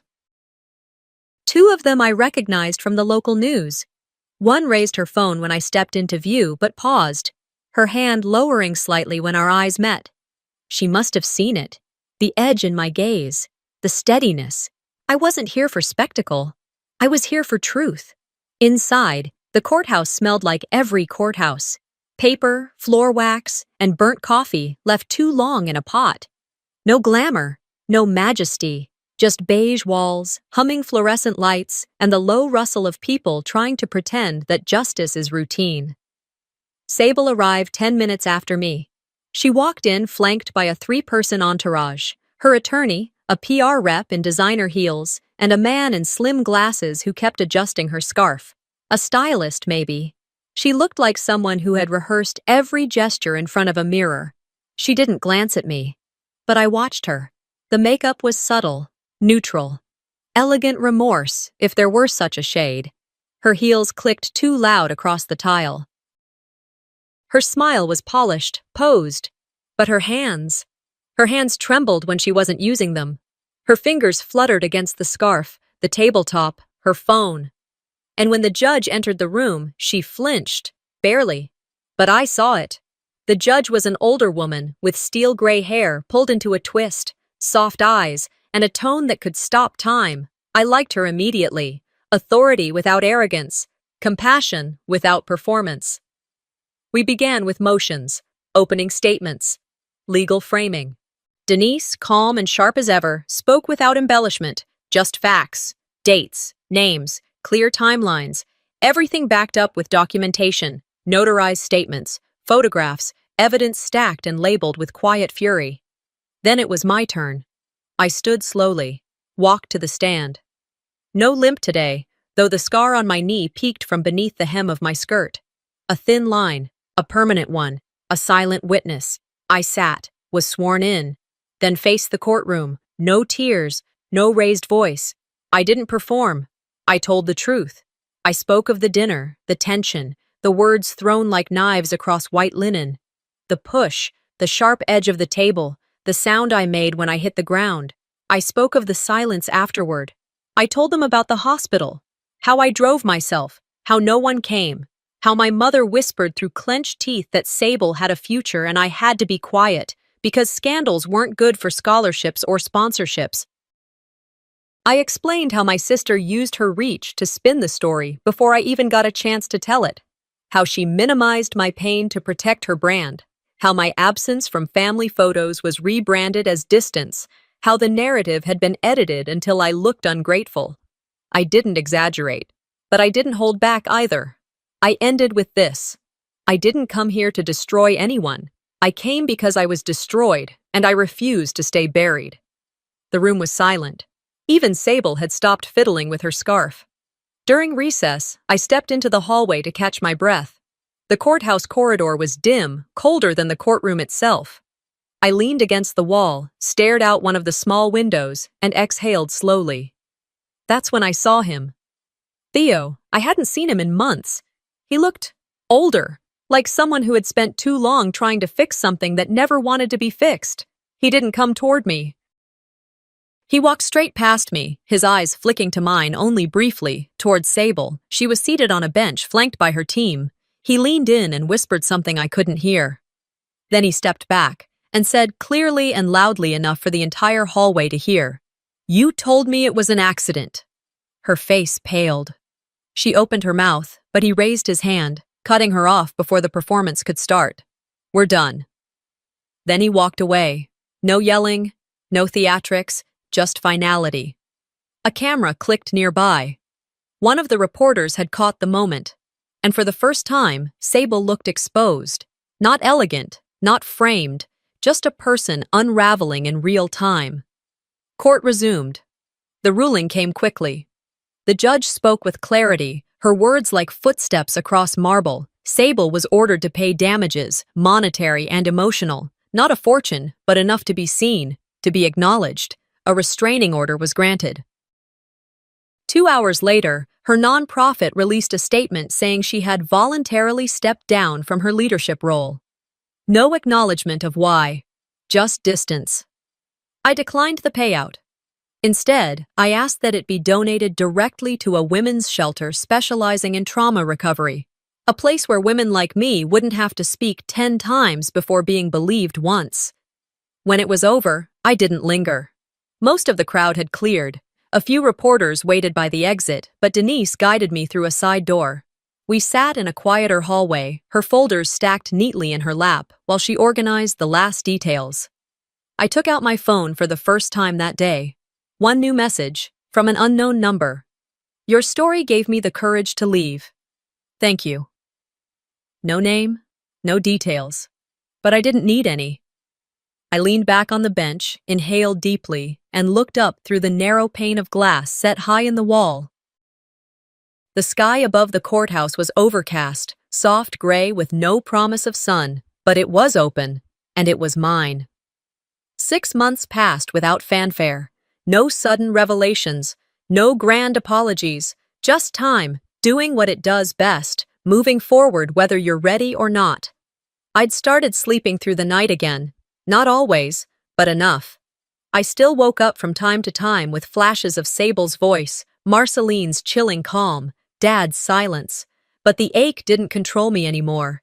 It had become background noise, something I could acknowledge without surrendering to. When I was invited to speak at the National Women's Leadership Summit in Houston, I almost declined. I didn't feel like a leader. Survivors rarely do.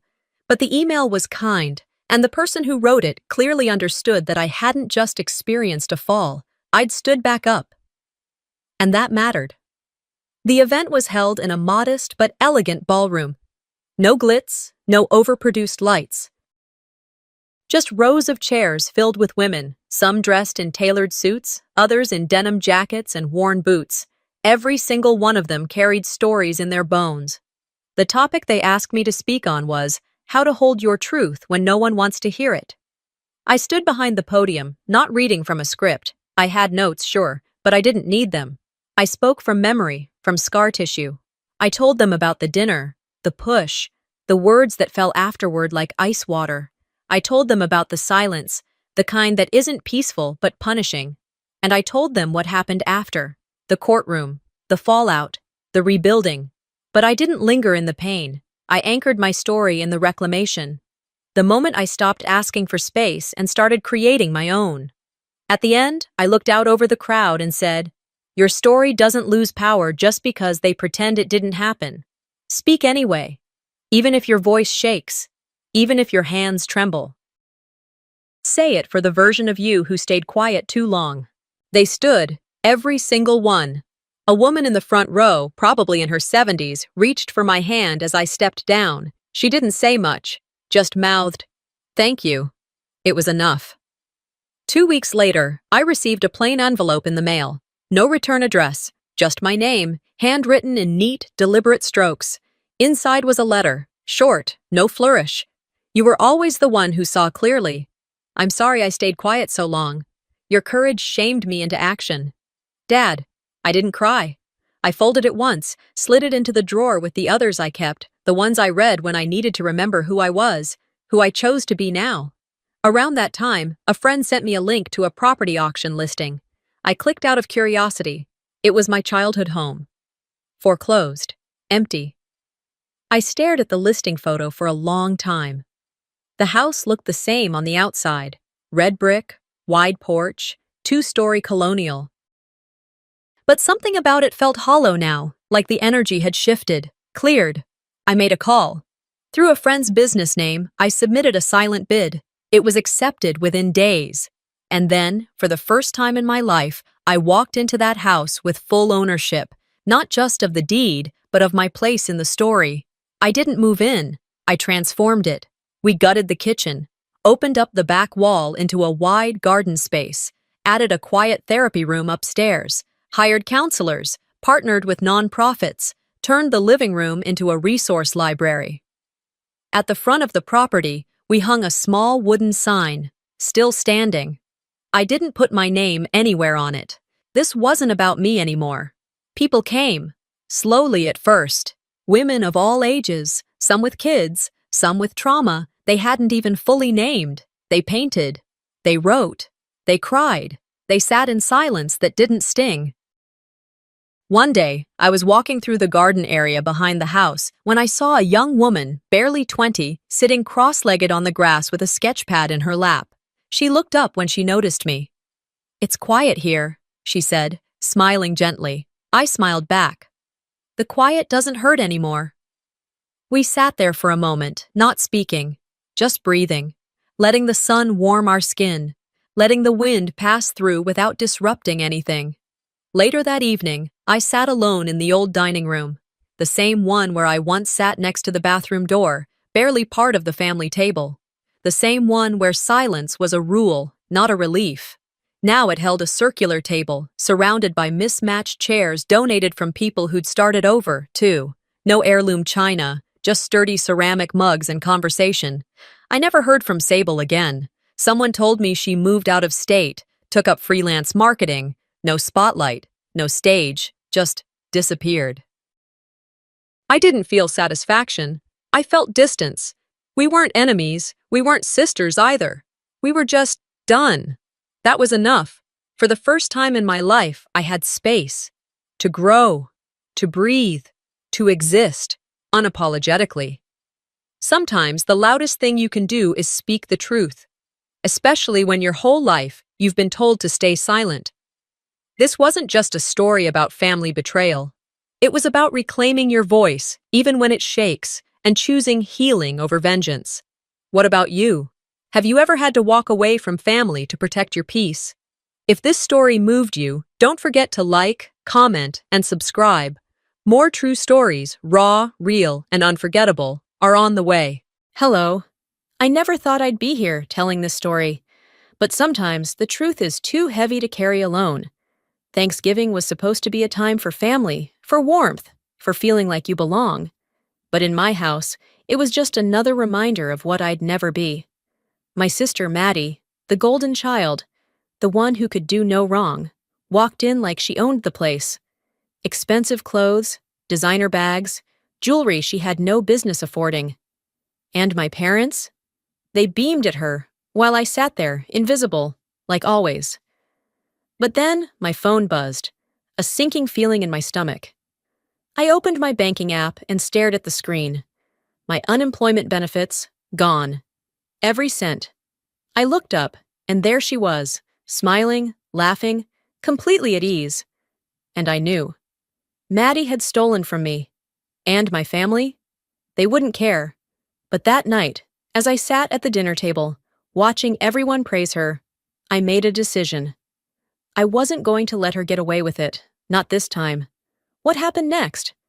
Let's just say, Maddie wasn't done ruining my life, but she had no idea I wasn't done either. Stick around, because this is a story of betrayal, of family secrets, and of finally taking back what's mine. Would you have walked away? Or would you have fought back? The scent of roasted turkey and spiced apple pie filled the Dawson family home, mixing with the laughter of a dozen voices. The long dining table gleamed under the golden light of the chandelier, its centerpiece an elaborate arrangement of pumpkins and autumn leaves. Every detail screamed perfection, the kind that belonged in holiday commercials. But standing at the doorway, I felt anything but welcome. I adjusted my coat, pushing aside the hesitation curling in my stomach. This was supposed to be a celebration, a family reunion, but history told me otherwise. I wasn't here to bask in warmth or nostalgia. I was here because skipping Thanksgiving would be a declaration of war, and my mother had already left 3 guilt-laden voicemails reminding me of that. Emily, there you are! My mother's voice rang through the air, sugary sweet, yet oddly distant. She barely glanced at me before her eyes flickered past, searching, waiting. I didn't have to guess for long. The front door swung open dramatically, the crisp autumn breeze following in the wake of Maddie Dawson, my older sister, my parents' golden child, and the thorn lodged permanently in my side. She stepped inside like she was walking onto a stage, effortlessly commanding the room's attention. A designer coat draped over her shoulders, and a pair of heels that looked painful, but expensive, clicked against the hardwood floors. She was practically glowing, her blonde hair cascading in waves, lips painted the perfect shade of red. "Maddie!" My mother's entire face lit up, her voice high-pitched with delight, as if an actual celebrity had just walked in. Maddie let out a laugh, perfectly timed, effortless, before enveloping our mother in a dramatic hug. She knew how to perform, how to soak up every ounce of admiration. "Mom, you look amazing!" she cooed, pulling back to scan the room. Her eyes swept over me briefly, before flitting away, uninterested. Dad clapped her on the shoulder, his grin wide. "Still taking over the world, sweetheart?" "Trying my best," she said smoothly, tossing her hair back like a movie star. I gritted my teeth, shifting awkwardly in the background as the family circled around her. I'd barely received a full greeting, but Maddie? She was royalty. The conversation was effortless for everyone except me. My parents showered Maddie with questions: her job, her travels, her many exciting projects. They hung on to every word like she was the most fascinating person alive. "And what about you, Em?" Dad finally turned toward me. "How's everything?" I forced a smile. "Still looking for something stable?" Silence. A beat too long. Dad hummed in thought, shifting uncomfortably. Mom gave a tight-lipped smile. Maddie, of course, didn't bother hiding her amusement. "Well," Mom said quickly, "things are tough out there right now." I didn't need to hear the rest. Translation: "You should be doing better." Maddie tilted her head, her voice dripping with mock sympathy. "Oh, right. You lost your job, didn't you?" The words stung, but I refused to let them show. "Yep, the company downsized." She made a sound of pity, then gestured vaguely. "And you're, like, on unemployment now?" It wasn't a question. It was a performance, carefully crafted to sound casual, yet belittling. Before I could respond, she changed the subject. Of course she did. My struggles were merely footnotes in her story. Dinner was served, and I took my usual spot at the table, far from the spotlight. Maddie, on the other hand, was placed right beside Dad, the seat of honor. Conversations revolved around her, each comment dripping with admiration. Halfway through the meal, I noticed something that didn't make sense. Maddie's wrist, adorned with a Rolex. Not just any Rolex, but the exact one she'd gushed about wanting months ago. My gaze lowered to her purse, a Gucci tote, the same one influencers flaunted online. I frowned. Maddie had never been responsible with money. Growing up, she blew through allowances while I saved every dime. She had credit cards maxed out before she was 22. But here she was, dressed like she'd hit the jackpot. Something was off. Between bites of cranberry sauce, I pulled out my phone, a growing unease creeping up my spine. I opened my bank app. My fork clattered against my plate. My unemployment benefits were gone. All of it. The entire balance vanished. My chest tightened. I tried refreshing the page. Nothing changed. Maddie's laughter rang through the dining room, carefree, effortless, dripping in privilege. I looked up, my stomach twisting. Her watch, her purse, her new outfit. I had no proof. Not yet. But deep down, I knew. I knew exactly where my money had gone. Maddie's laughter still rang in my ears as I forced myself to breathe. My fingers tightened around my phone, the empty bank account staring back at me like a flashing warning sign. I needed to be wrong. I needed some explanation that didn't involve her. But the evidence was there, sitting right in front of me, sipping wine from a crystal glass as if nothing had happened. I placed my phone face down on the table and clenched my hands under it, trying to steady the wave of emotions rising in my chest. The conversation around me blurred, fading into background noise. I looked across the table, locking eyes with her. She barely acknowledged me, swirling the deep red liquid in her glass, her face glowing under the soft candlelight. Her wrist, adorned with the Rolex I couldn't afford. The Gucci bag resting casually at her feet, as if it weren't a glaring reminder of everything I had lost. Something inside me snapped. I didn't think. I didn't hesitate. "Did you take my unemployment money?" The words sliced through the air like a blade, silencing the room. All eyes turned toward me. Forks paused mid-air. Someone cleared their throat awkwardly. Maddie blinked, then tilted her head, lips curving into an amused smile. "Wow, Emily," she said, her voice smooth, practiced. "That's a little dramatic, don't you think?" I didn't blink. "Did you take it?" She sighed, setting her glass down with deliberate ease. "Relax, Em. It's not like you were using it for anything important." A rush of heat spread through my chest. I glanced at my parents, expecting something. Shock, anger, anything. But instead, my father barely lifted his gaze from his plate. "Your sister had bigger needs," he said simply. "And you always find a way to manage." The room spun. "Bigger needs." I opened my mouth, but nothing came out. Maddie let out a small chuckle. "You're acting like I drained your life savings or something. It was just sitting there." My mother exhaled loudly. "Emily, please, not tonight." "Not tonight." My hands trembled under the table. "You knew?" My voice came out quieter than I wanted. "Sweetheart," my mother said, offering me a tight smile. "You have always been the practical one. Maddie is building something for herself. She just needed a little help. The practical one. The one who always figured things out. The one who didn't matter." My stomach twisted as I scanned the table. My aunts and uncles shifted uncomfortably, avoiding eye contact. My cousins whispered among themselves, not even trying to hide their amusement. I was the fool, wasn't I? The one who worked extra shifts, saved every penny, did things the right way. And for what? So Maddie could parade around in stolen luxury while my parents watched and approved? I pushed my chair back. The wooden legs scraped against the floor, the sound sharp, final. Maddie raised her glass, smirking. "You'll get over it, Em. You always do." I stared at her, willing myself to remember this moment. The way she looked at me like I was nothing. The way my family dismissed me like I was a passing inconvenience. I had never truly belonged here, and I was done pretending I did. I stood abruptly, looking around the table one last time.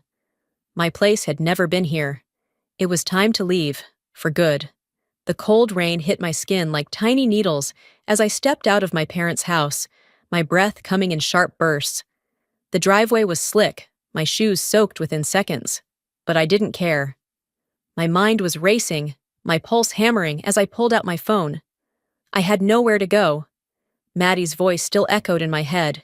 "You'll get over it, Em. You always do." Not this time. I scrolled through my contacts, my fingers trembling. Ryan. The only person I could trust. I hit the call button, pressing the phone against my damp cheek. He picked up on the second ring. "Emily!" I swallowed my pride. "Can I crash at your place?" There was no hesitation. "Of course. Are you okay?" "No," I admitted, my voice barely above a whisper. "But I will be." The cab ride to Ryan's apartment felt longer than it was. The city lights blurred through the rain-slicked windows, mirroring the mess in my head. I had nothing. No home, no job, no plan. Just a packed duffel bag and the weight of my family's betrayal pressing against my ribs. When I finally arrived, Ryan was already waiting by the door, his arms crossed. His face softened the moment he saw me. "Jesus, Em," he said, ushering me inside. "You're drenched." "I noticed," I muttered, shaking off my coat. His apartment was warm, cluttered with books and half-drunk coffee cups. It smelled like cinnamon and old paper, familiar and safe.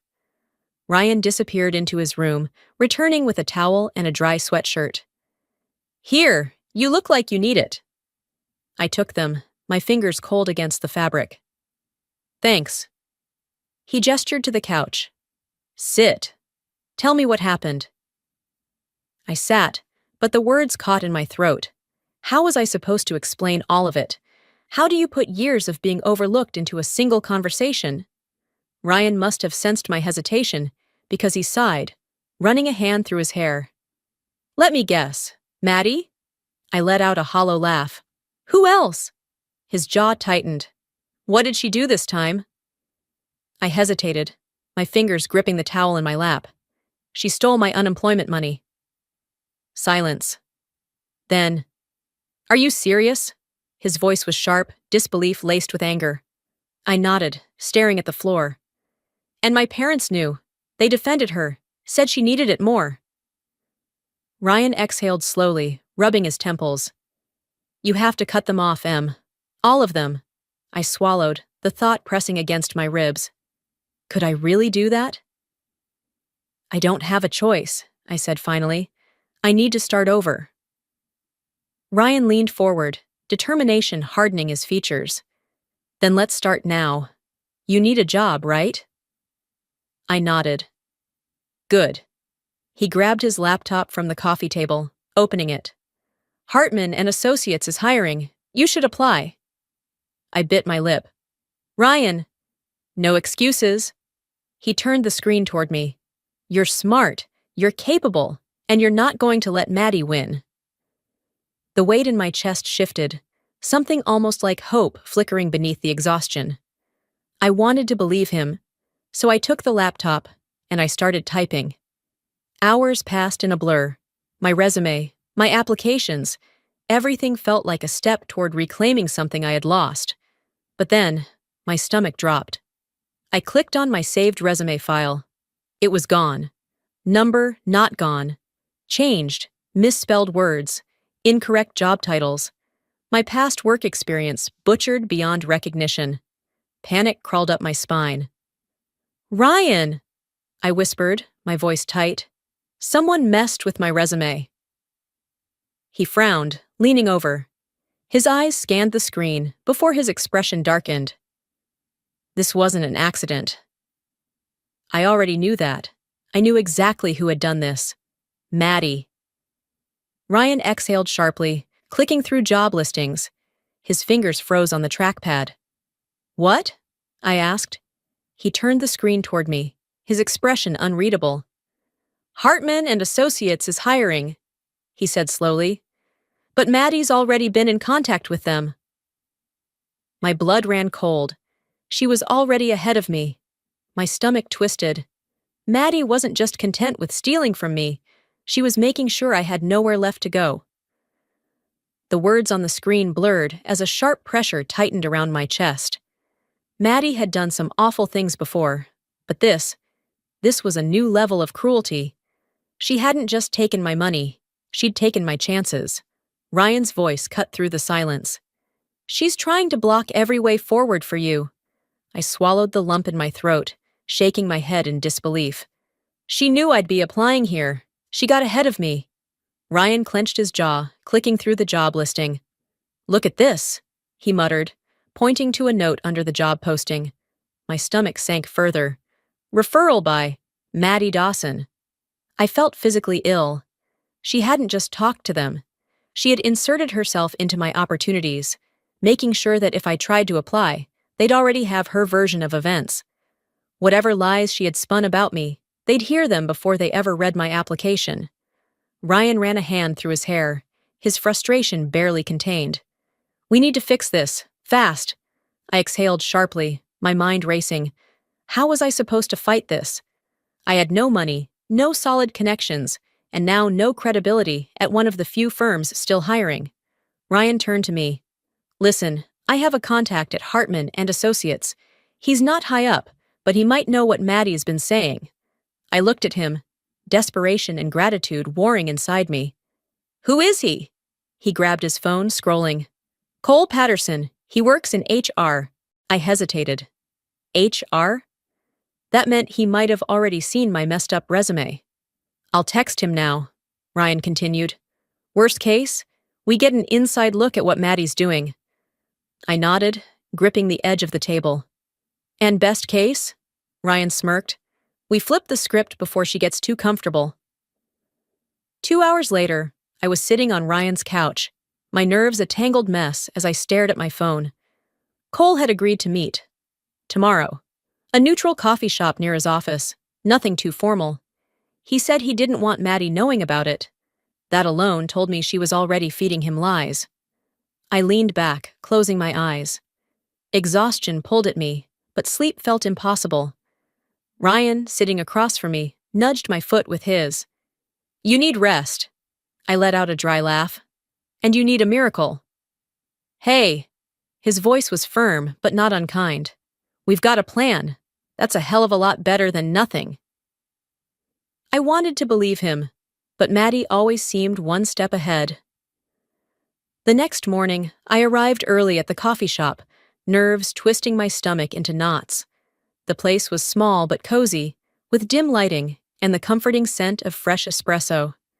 The hum of conversation filled the air as I found a seat by the window. A few minutes later, the door opened, and Cole Patterson walked in. I recognized him from LinkedIn, mid-30s, sharp suit, clean cut. But his expression wasn't as formal as I expected. He looked cautious. He spotted me, then walked over, sliding into the seat across from me. Emily? I nodded, gripping my coffee cup. He exhaled, rubbing the back of his neck. All right, I'll be straight with you. Maddie's been running her mouth at Hartman for weeks. My fingers tightened around the cup. What is she saying? Cole hesitated. That you're unreliable, that you can't hold down a job, that you... He stopped himself, looking uncomfortable. Just say it. He sighed. That you took advantage of your parents, that you blame her for your problems because you can't take responsibility for your own failures. The world tilted slightly. I let out a breath, steadying myself. And people believe that? Cole shrugged. Some, not all. He leaned forward, lowering his voice. That's why I agreed to meet. Something about her story feels off. Hope flickered in my chest. I sat up. I can prove she's lying. Cole raised a brow. How? I pulled out my phone, opening my bank statements. I turned the screen toward him, my voice firm. Because this is where my unemployment money went. Cole studied the numbers, then glanced back up at me. His expression had shifted. She used your money? His voice had an edge to it now. Yes. I met his eyes. And I need to make sure she doesn't steal anything else. For a moment, he didn't say anything. Then, he pulled out his phone. I can't promise anything, but I'll see what I can do. That was more than I expected. It was more than I'd ever gotten before. As he stood to leave, he hesitated. You should know, she's still at it. A cold chill ran down my spine. She's not done. My hands tightened around my cup. Maddie hadn't just tried to ruin my chances. She was still working on it. I sat frozen in the coffee shop long after Cole had left, my mind racing through every possible scenario. Maddie wasn't just trying to hurt me. She was actively making sure I had no way out. No job, no future, no independence. By the time I got back to Ryan's apartment, the panic had settled into something worse. Helplessness. I dropped my bag onto the couch and sank down beside it, my head falling into my hands. It doesn't matter what I do. She's always ahead of me. Ryan leaned against the kitchen counter, arms crossed. So what? You just give up. I didn't answer. He exhaled sharply, grabbing his laptop and setting it on the coffee table. That's not happening. Not this time. We're going to prove what she's done. I looked up, exhaustion weighing on me. How? Ryan pulled up my job applications, scrolling quickly. If she sabotaged your resume, there's a digital trail, you just have to find it. He made it sound simple. It wasn't. I sighed, reaching for my laptop. If there was even a chance to fight back, I had to take it. An hour passed. Then 2. I scanned through my emails, my applications, my job history, anything that could link Maddie to the lies she had spread. Then I saw it. A submission confirmation email for Hartman and Associates. I clicked on it, my pulse spiking. There was an attachment, my resume. But something was off. I opened the file, my eyes narrowing. Misspelled words, incorrect job titles, the same tampering that had ruined my other applications. But then I noticed something even bigger. The email used to submit the forged resume wasn't mine.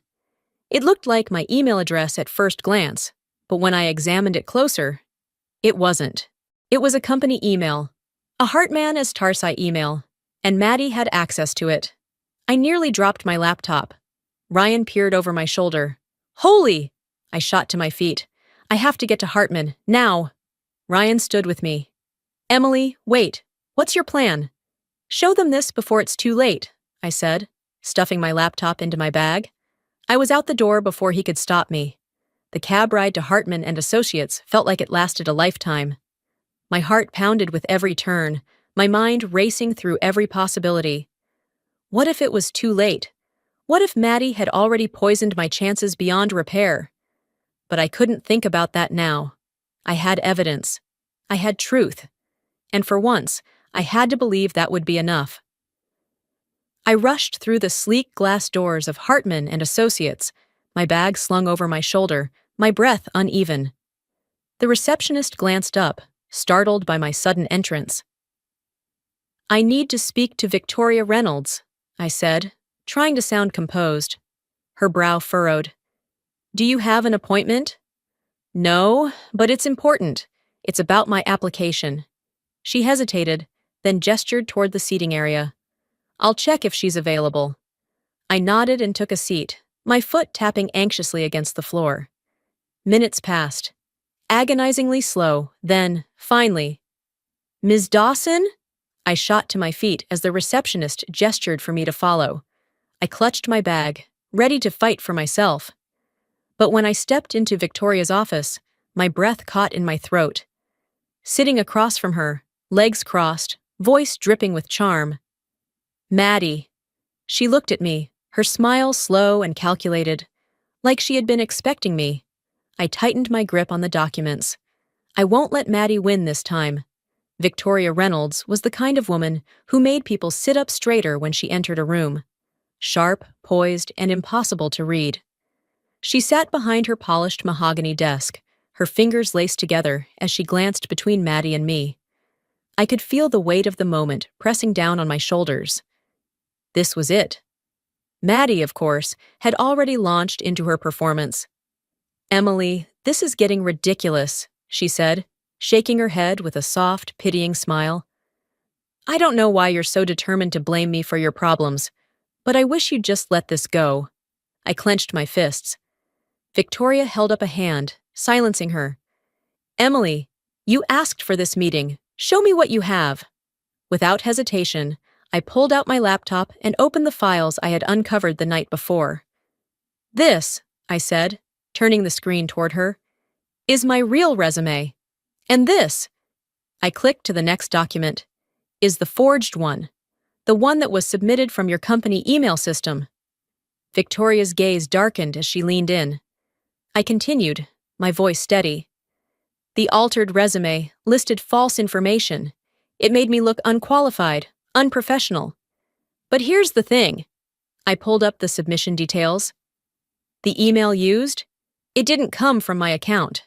It came from inside Hartman and Associates. Silence. Maddie let out a soft laugh, though it was noticeably strained. Emily, do you hear yourself?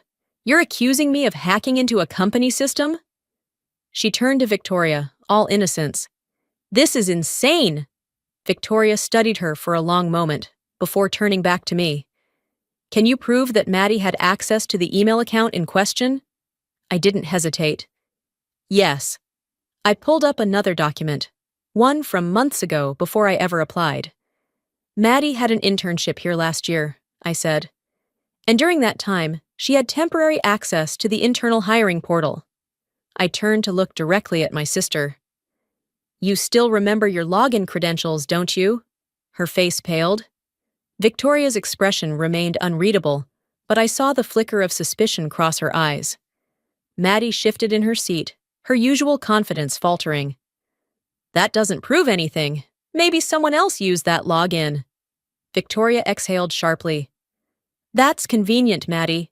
For the first time, she sounded unconvinced. A flicker of satisfaction stirred in my chest. Victoria tapped her fingers against the desk before looking back at me. You're saying you never submitted this altered resume?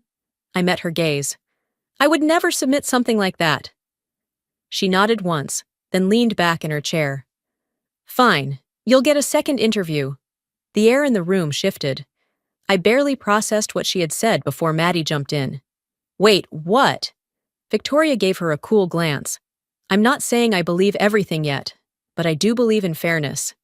And if Emily's application was tampered with, then she deserves a real shot. I let out a slow breath. This was my chance. Victoria stood. That's all for now.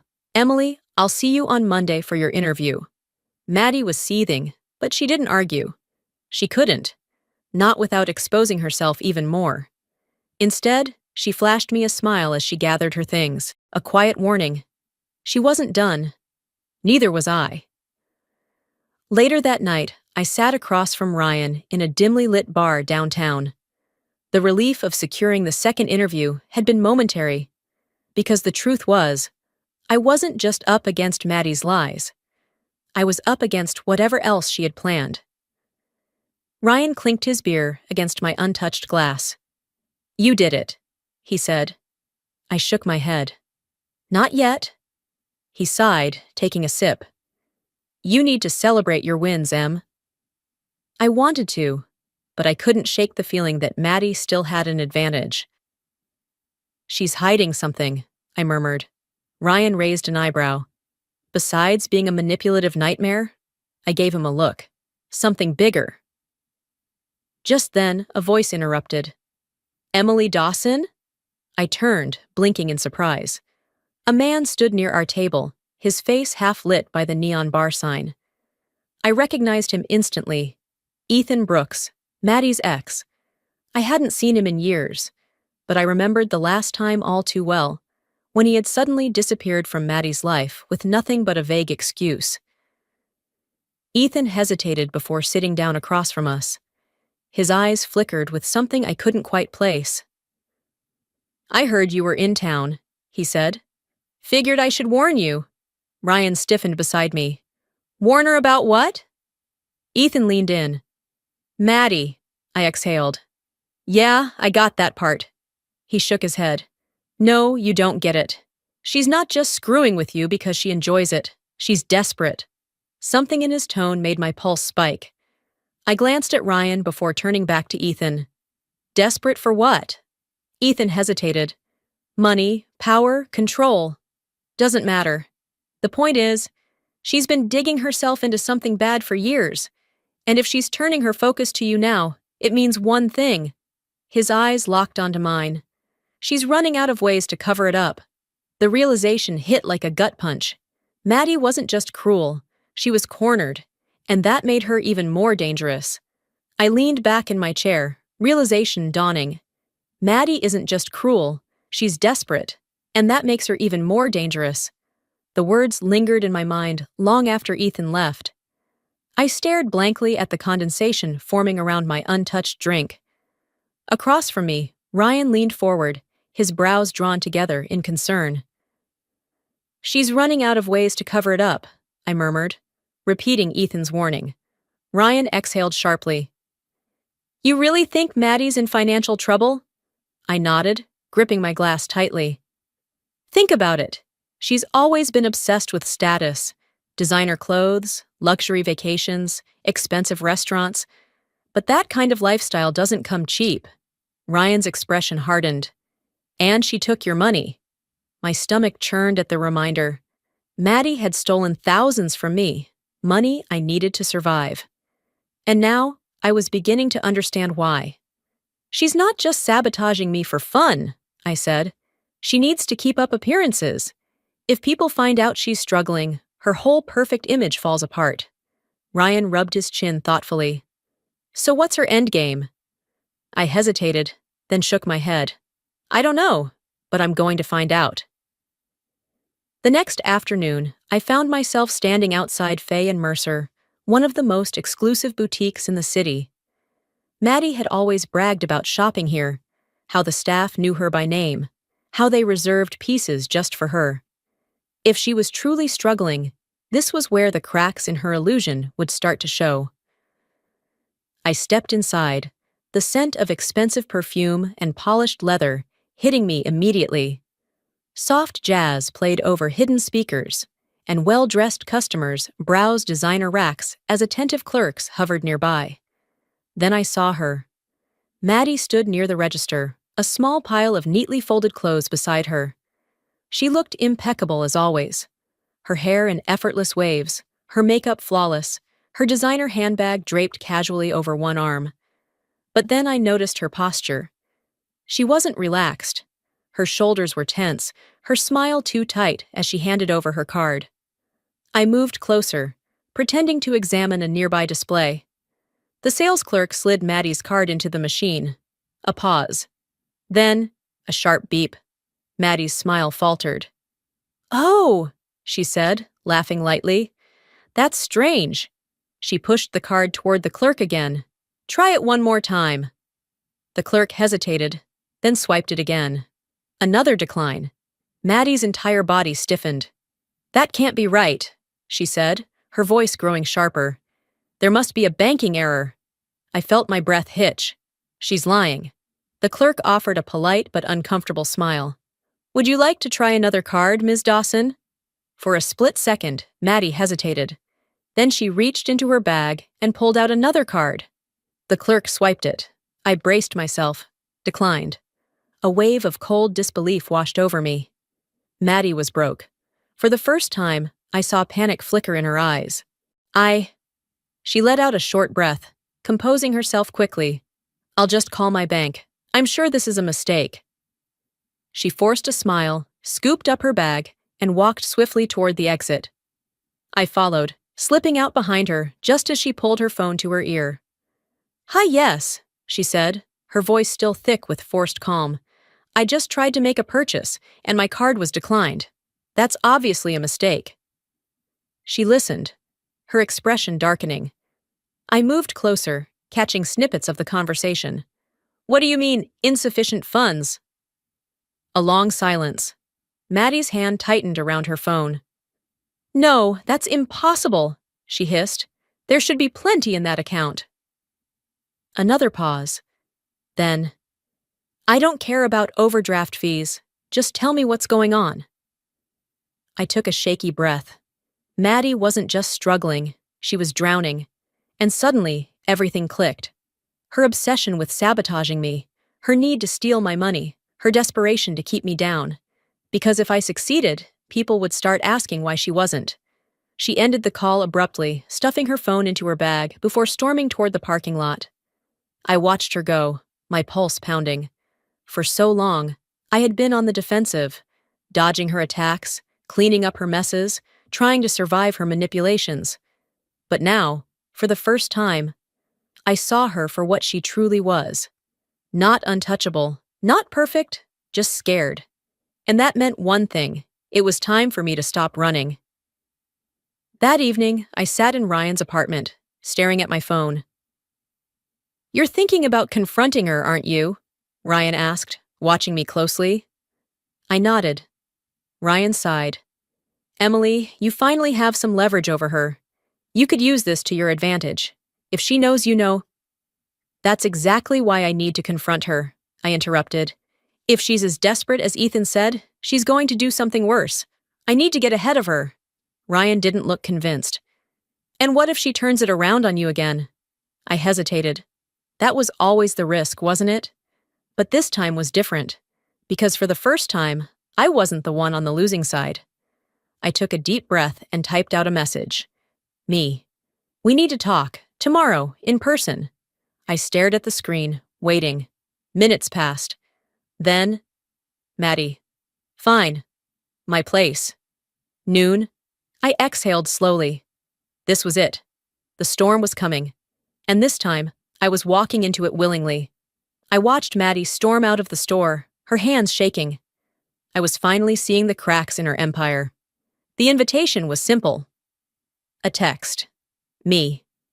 Meet me at the Summit Rooftop Bar. 8 p.m. She didn't respond right away, but I knew she would come. Maddie never backed away from a confrontation, especially not when she thought she could win. The Summit was one of the most exclusive rooftop bars in the city, the kind of place Maddie would have frequented when she still had the money to throw around. The irony wasn't lost on me. I arrived early, nursing a club soda at a table near the edge of the rooftop. The city stretched out below, glittering with lights, and the faint hum of music mixed with the clinking of glasses. I didn't have to wait long. Maddie walked in at precisely 8:10, her confidence perfectly rehearsed. She was dressed impeccably, as always, in a designer dress that I knew she couldn't afford. But I also saw the subtle signs. Her shoes weren't new, the expensive handbag she carried had a small tear in the strap, and her necklace, usually something extravagant, was noticeably missing. She slid into the seat across from me, crossing her legs like she owned the place. "Well," she said, tilting her head, "this is a surprise." I took a slow breath. "Is it?" she smirked. "You, inviting me to a nice place like this? I almost feel flattered." She flagged down the waiter. "A Manhattan, please." The waiter nodded and left, and Maddie turned her attention back to me. "So, what's this about? Are we finally done with the dramatics?" I studied her. "You tell me." She let out a short laugh. "Emily, you're exhausting." I folded my hands on the table. "I know you're broke." Her expression didn't change right away, but I saw it, the flicker of something behind her eyes, a crack in the mask. "I don't know what you're talking about," she said smoothly. I leaned forward. "Your cards got declined today." At Fay and Mercer. Her jaw clenched. I didn't stop. "I heard you on the phone with the bank. There's nothing left, is there?" Her fingers curled around the edge of the table. "You were spying on me?" I wanted the truth. Her laugh was brittle. "And what? You think you've won some kind of victory? That I'll admit defeat?" I met her gaze. "I think you're scared." She sat back, shaking her head. "This is pathetic." "No, Maddie," I said, my voice calm but firm. "This is reality. Yours is crumbling." The waiter arrived with her drink, setting it down carefully before retreating. Maddie grabbed the glass and took a long sip, her hand trembling slightly. Then she set it down, looking at me with something sharp and dangerous. "You have no idea what you're talking about," she muttered. I kept my voice steady. "I know you stole my money because you had no other choice." She froze. For a moment, the world seemed to still. Then she laughed, but it was wrong. Hollow. "You think this is about money?" she scoffed. "God, Emily, you're so naive." I frowned. "Then what is it about?" She picked up her drink, swirling the amber liquid. "You don't get it, do you?" I stayed silent. Maddie exhaled heavily. "Do you know what it's like to be expected to be perfect all the time?" She gestured vaguely. "To be the golden child? The one who never fails?" I stiffened. "You were always the backup plan," she continued. "The reliable one, the one who didn't need attention. But me? I had to be someone." Her voice dropped lower. And I was. For a while. She lifted the drink to her lips, but this time her hand shook badly enough that she set it back down. "But then things started slipping," she admitted. "A bad investment. A few bad deals. Suddenly, the money wasn't there anymore. And do you know what happens when someone like me starts losing?" I didn't answer. Her smile was razor sharp. "People start leaving." I felt something uneasy coil in my stomach. "Maddie?" She let out a humorless laugh. "You think I took your money just for fun?" "I took it because I had to." Her eyes locked onto mine. "Because if I lost everything, I'd have nothing left." Her voice cracked on the last word. And for the first time, I saw fear. Real, raw fear. I should have felt satisfaction. I should have felt vindicated, but all I felt was tired. I exhaled. Maddie, you could have just asked me for help. Her face twisted. And admit I needed you? She cut herself off, shaking her head furiously. Silence stretched between us. Then Maddie let out a breath, her entire body slumping. You want to know the truth? She said, her voice softer now. I nodded. She lifted her drink again, downing the rest of it in one go before setting the glass down with a sharp clink. If I go down, she murmured, I'm taking you with me. A chill ran down my spine. I swallowed. What does that mean? She didn't answer right away. Instead, she stood up, smoothing her dress. Then she looked at me with an expression I couldn't quite place. You'll see soon enough, she said. Then she walked away. I sat there, my heart pounding. I had come here thinking I was finally ahead of her. But now I realized something else entirely. Maddie might have been desperate, but she still wasn't done. Emily stares at her sister, realizing Maddie is more desperate than she ever imagined, and desperate people are dangerous. The first thing I noticed was the sheer number of unread notifications flooding my phone. Dozens, no hundreds. My heart pounded as I unlocked the screen. Texts, missed calls, mentions on social media. I clicked on the first message from Ryan. Ryan. Emily, don't freak out. That never meant anything good. The second message was worse. Ryan. You need to check Twitter. Now, my stomach clenched as I tapped the app open. The trending section slapped me in the face with its bold, screaming headline. Stay strong, Maddie. I clicked it, and my entire world tilted. There she was, Maddie, in a carefully staged video, sitting in what looked like her bedroom, her eyes red-rimmed, her voice shaking just enough to seem authentic. I never wanted to do this, she began, her voice trembling. But I can't stay silent anymore. My own sister, Emily, has been tormenting me for months. She's mentally unstable, obsessed with destroying my life. I gripped the edge of the bed as the video continued.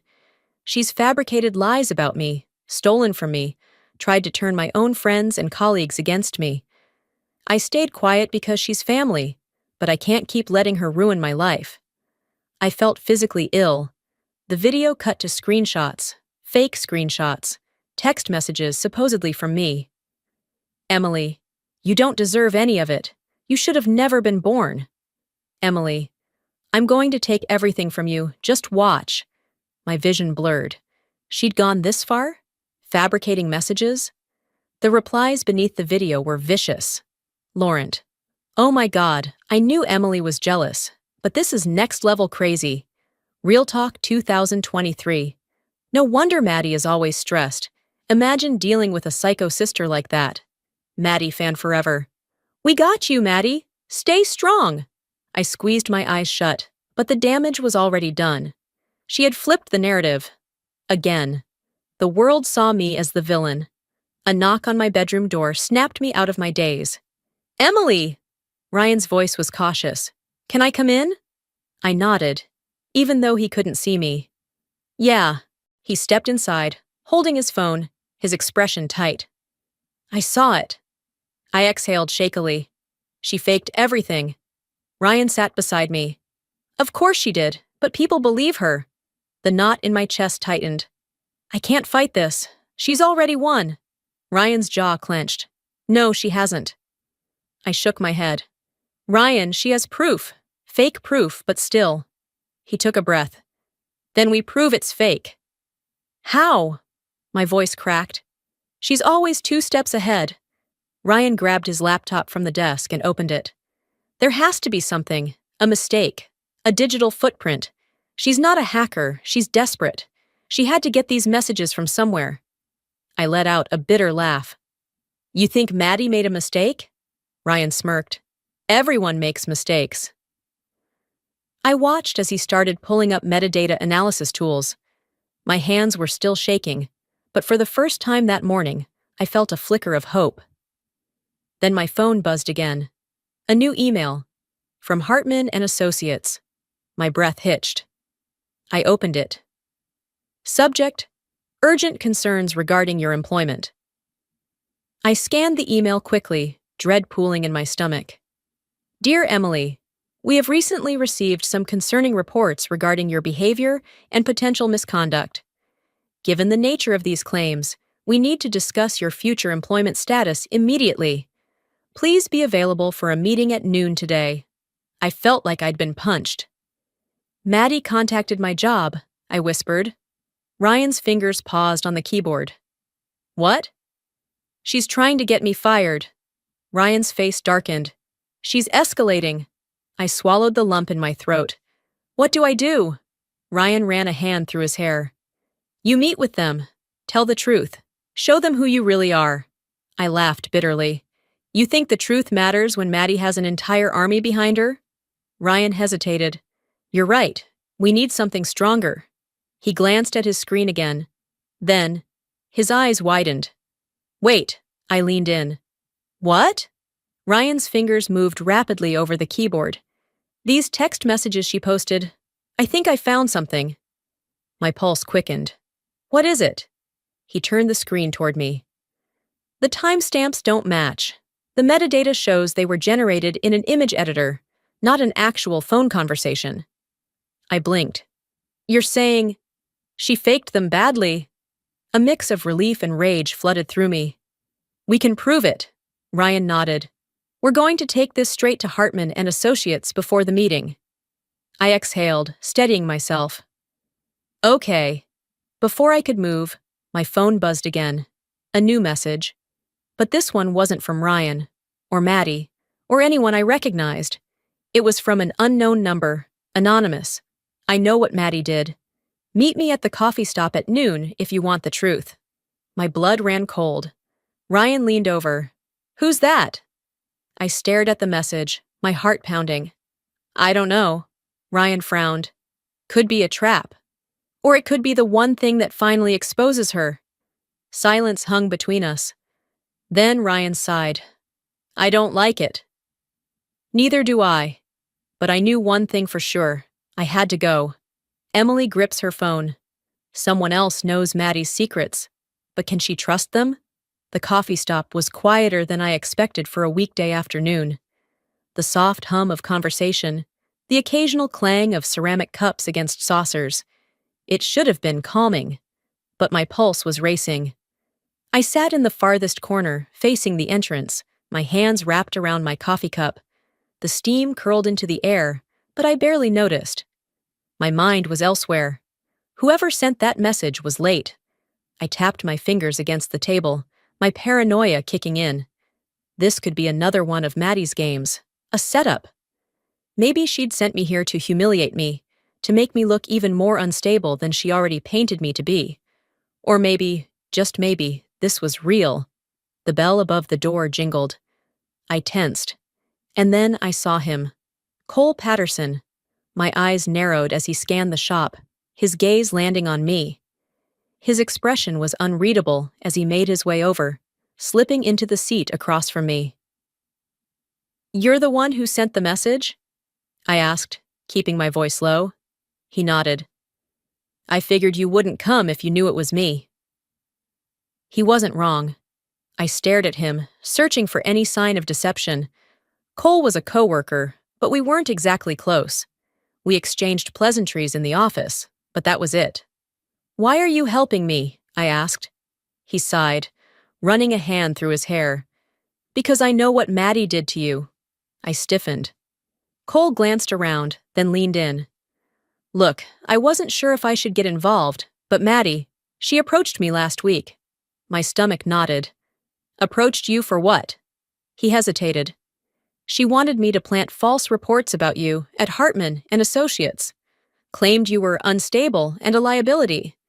She offered me money to help make sure you didn't cause problems in the office. My jaw clenched. Of course she did. I exhaled sharply.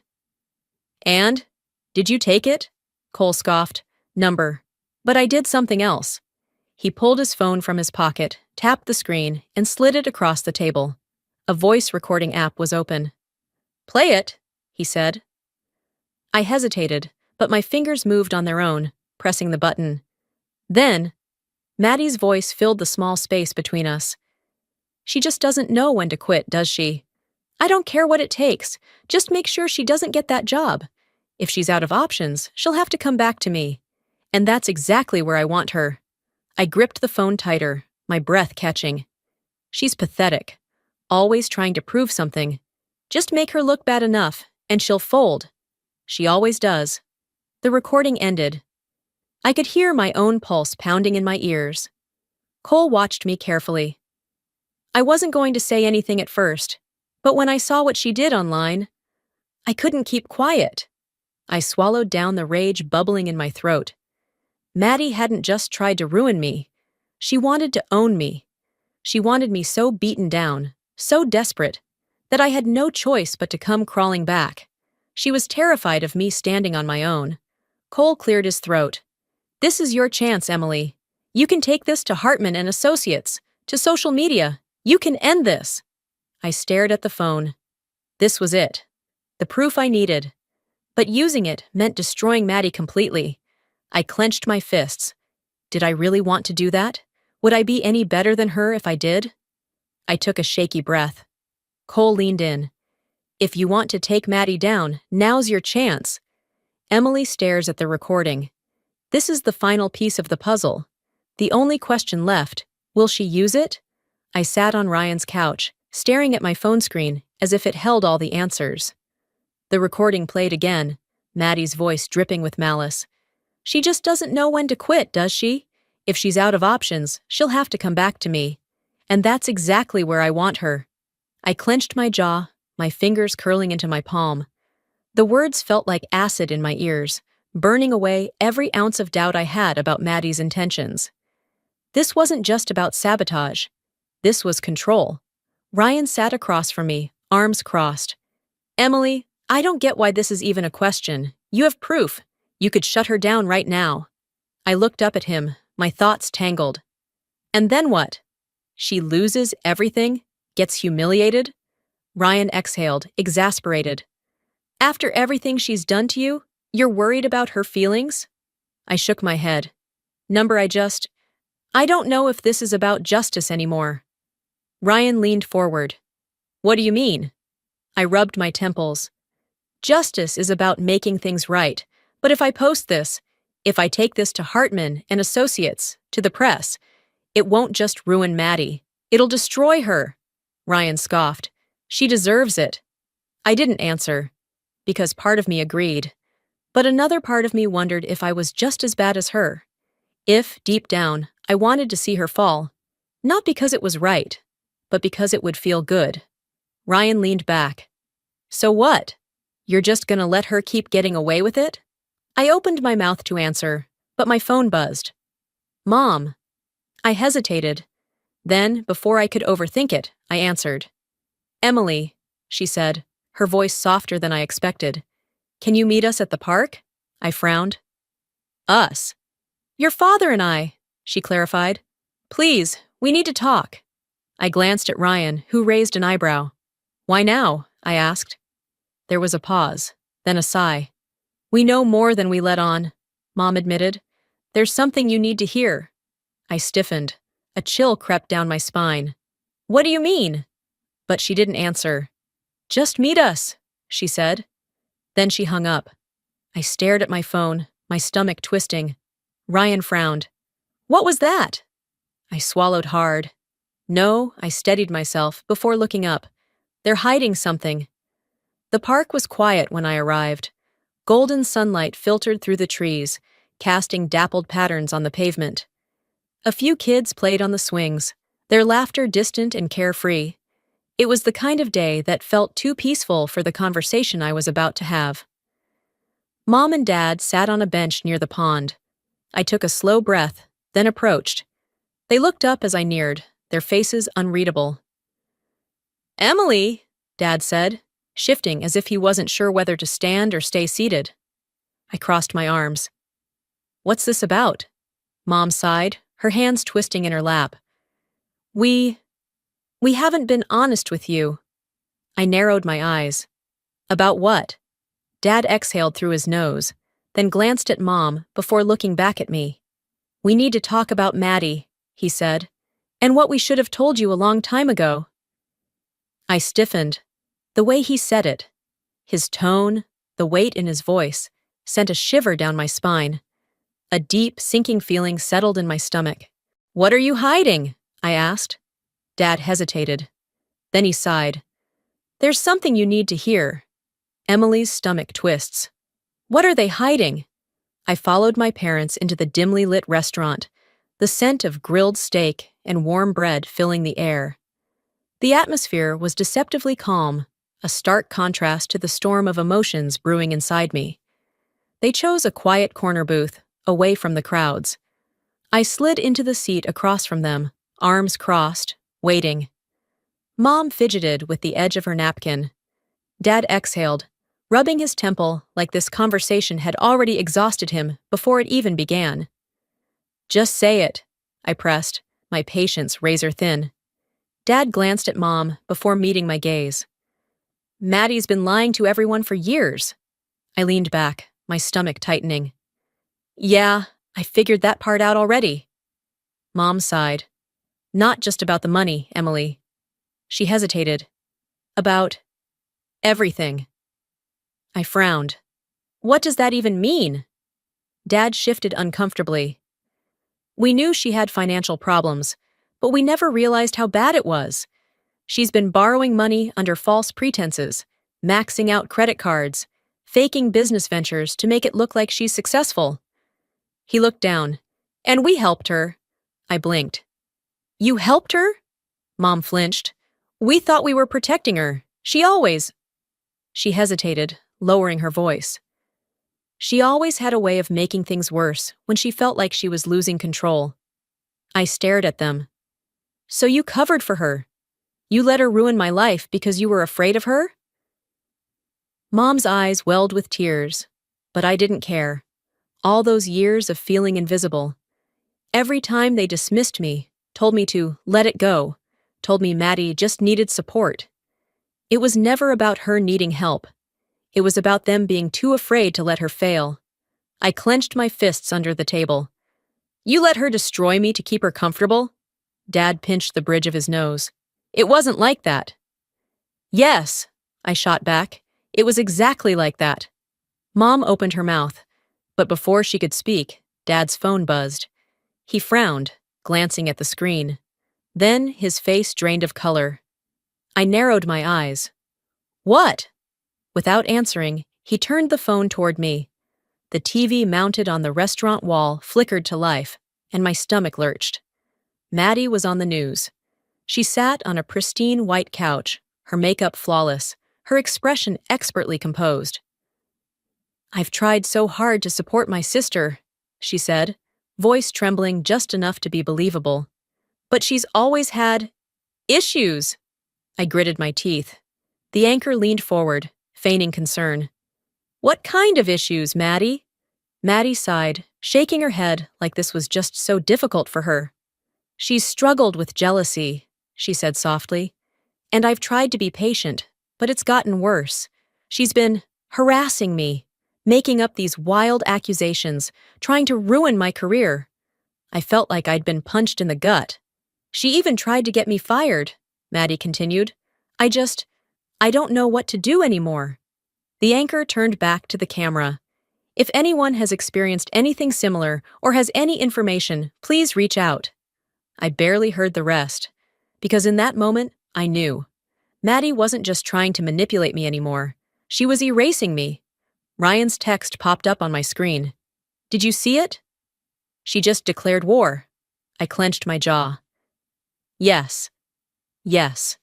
She had. Emily grips her phone, knowing it's time to fight back. For real this time. Ryan's apartment was dimly lit, the glow from my laptop screen illuminating the determined expression on my face. My heart pounded as I stared at the blank document in front of me. This was it. The moment I decided whether to let Maddie's lies define me, or finally take back control. Ryan paced behind me, arms crossed. "You need to be strategic," he said. "This isn't just about telling your side of the story, it's about proving it." I nodded. I had evidence, real evidence. Maddie's lies, her manipulations, her financial fraud. I had it all recorded. But exposing her wasn't just about clearing my name. It was about showing the world who she really was. I took a deep breath and began typing. An hour later, I sat back, reading my statement aloud. For years, my sister has lied, stolen, and manipulated those around her. She has crafted a persona built on deception, using people, including me, for her own gain. I never wanted this to be public, but Maddie made that choice for me when she went on national television and spread malicious lies. Now it's my turn to tell the truth. Ryan exhaled. That's strong, but... He hesitated. I narrowed my eyes. But what? He sighed, rubbing the back of his neck. Words alone won't be enough. I knew he was right. Maddie was a master manipulator. If I just released a statement, she'd twist it. She'd call me bitter, jealous. She'd play the victim again. I needed something bigger, something undeniable. That's when the idea hit me. I grabbed my phone and scrolled through my contacts. There was only one person who could help me turn this into something Maddie couldn't escape. 2 hours later, I sat across from Natalie Reyes, a well-respected investigative journalist. She looked at me with sharp, assessing eyes. You're telling me, she said, tapping her pen against her notepad, that you have a recording of your sister admitting to fraud? I slid my phone across the table. See for yourself. She put in her earbuds and pressed play. For a moment, there was only silence. Then, Maddie's voice crackled through the speakers. I had no choice, okay? Emily wasn't even using that money. And yeah, I tweaked a few things to make sure she didn't get hired. What was I supposed to do? Let her win? She's never had to work as hard as I have. Natalie's eyebrows shot up. She admitted to stealing from you and sabotaging your career. I nodded. Natalie leaned back, considering. A written statement would be one thing, but this? This is a smoking gun. She tapped her fingers against the table. This could be huge. I inhaled sharply. So, will you run the story? She smiled. No, I blinked. What? I won't just run it. I want you to go live. On the same network Maddie used to smear you. My heart stopped. Live. On national television, where I'd have one chance to get this right. I swallowed hard. What if I mess up? Natalie shrugged. Then Maddie wins. I clenched my jaw. Number not this time. I met her gaze. Let's do it. The next evening, I sat in the news station's waiting room, my hands clenched in my lap. Cameras were set up, producers bustled around, and the air hummed with nervous energy. Ryan sat beside me, squeezing my hand. You got this. I nodded, even though my stomach was in knots. A producer appeared. We're live in 60 seconds. I stood, smoothing my blazer. My legs felt like lead as I walked onto the set. The anchor smiled at me, microphone in hand. Emily, thank you for joining us. I forced a steady breath. Thank you for having me. The camera light turned red. We were live. The anchor gave a brief introduction, then turned to me. Emily, your sister recently went public with some serious claims about you. You're here to respond? I folded my hands in my lap. Yes, but I'm not just here to respond. I'm here to tell the truth. The anchor leaned forward. Which is? I looked straight into the camera. For years, my sister has lied, stolen, and manipulated those around her. She's deceived our family, our friends, and the public. I exhaled. But I don't expect you to just take my word for it. I have proof. I reached for my phone and pressed play. Maddie's voice filled the studio. I had no choice, okay? Emily wasn't even using that money. And yeah, I tweaked a few things to make sure she didn't get hired. What was I supposed to do? Let her win? The room fell dead silent. The anchor blinked. That! She turned to the producers, who were scrambling behind the scenes. That was your sister's voice? Yes. The camera panned back to me, and I finished it. For years, she's hidden behind a carefully crafted image. But the truth is, Maddie Dawson isn't a victim. She's a fraud. Somewhere across town, In a high-rise apartment, Maddie stared at the screen in horror. The world was finally seeing who she really was. Maddie's face drains of color. The world is finally seeing who she really is. Maddie's apartment was in chaos. Shredded papers littered the floor, empty wine glasses stacked in the sink, and her laptop sat open to a flood of unread messages, all of them screaming one thing. She was finished. The phone rang incessantly, but she didn't pick up.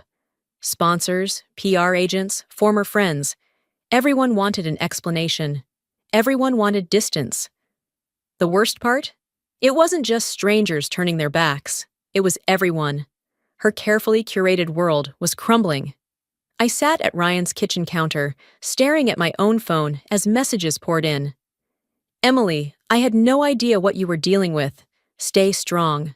I believed Maddie's lies. I'm so sorry. You handled that interview with class. You deserved better. I should have felt triumphant. I had won. The truth was out. The world had seen Maddie for who she really was.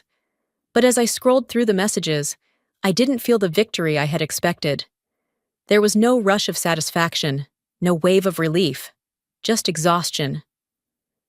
Ryan sat across from me, watching carefully. You okay? I exhaled slowly. Yeah, I trailed off, searching for the right words. Ryan leaned forward. You thought winning would feel better? I nodded. He gave me a small, knowing smile. You took back your power, Em. That's what matters. I nodded, even though I wasn't sure I believed it. My phone buzzed again, but this time, it wasn't another flood of messages from strangers. It was Victoria Hartman. I took a steadying breath before answering. Hello? Victoria's voice was calm, professional. Emily, I wanted to reach out personally. My stomach tightened. Was she about to rescind my job offer because of all the public drama? But then she said something that caught me off guard. You stood up for yourself, and you did it with integrity, she continued. That's exactly the kind of person we want on our team. I blinked. Wait, what? She chuckled. We'd like to offer you the position you originally applied for, if you're still interested. I sat up straight, gripping the phone tighter. I am. Of course I am. Great, she said warmly. Come by tomorrow morning and we'll finalize everything. I hung up and turned to Ryan, stunned. They offered me the job. Ryan broke into a grin. Hell yeah, they did. For the first time in weeks, I felt light, like I could breathe again. This was mine. Maddie hadn't taken it from me. I had fought back, and I had won. Maddie sat in the dim light of her apartment, phone clutched in her trembling hands. Her inbox was full of rejection emails, brands cutting ties, former allies turning their backs. She was broke. Her carefully constructed world, her empire of lies, had been dismantled, and Emily was the one who had done it. Her fingers hovered over the keyboard. She should apologize, try to salvage something, but rage burned beneath her skin. This wasn't over. She typed out a single message. I hope you're happy. You ruined me. My phone buzzed, and I glanced at the screen. Maddie.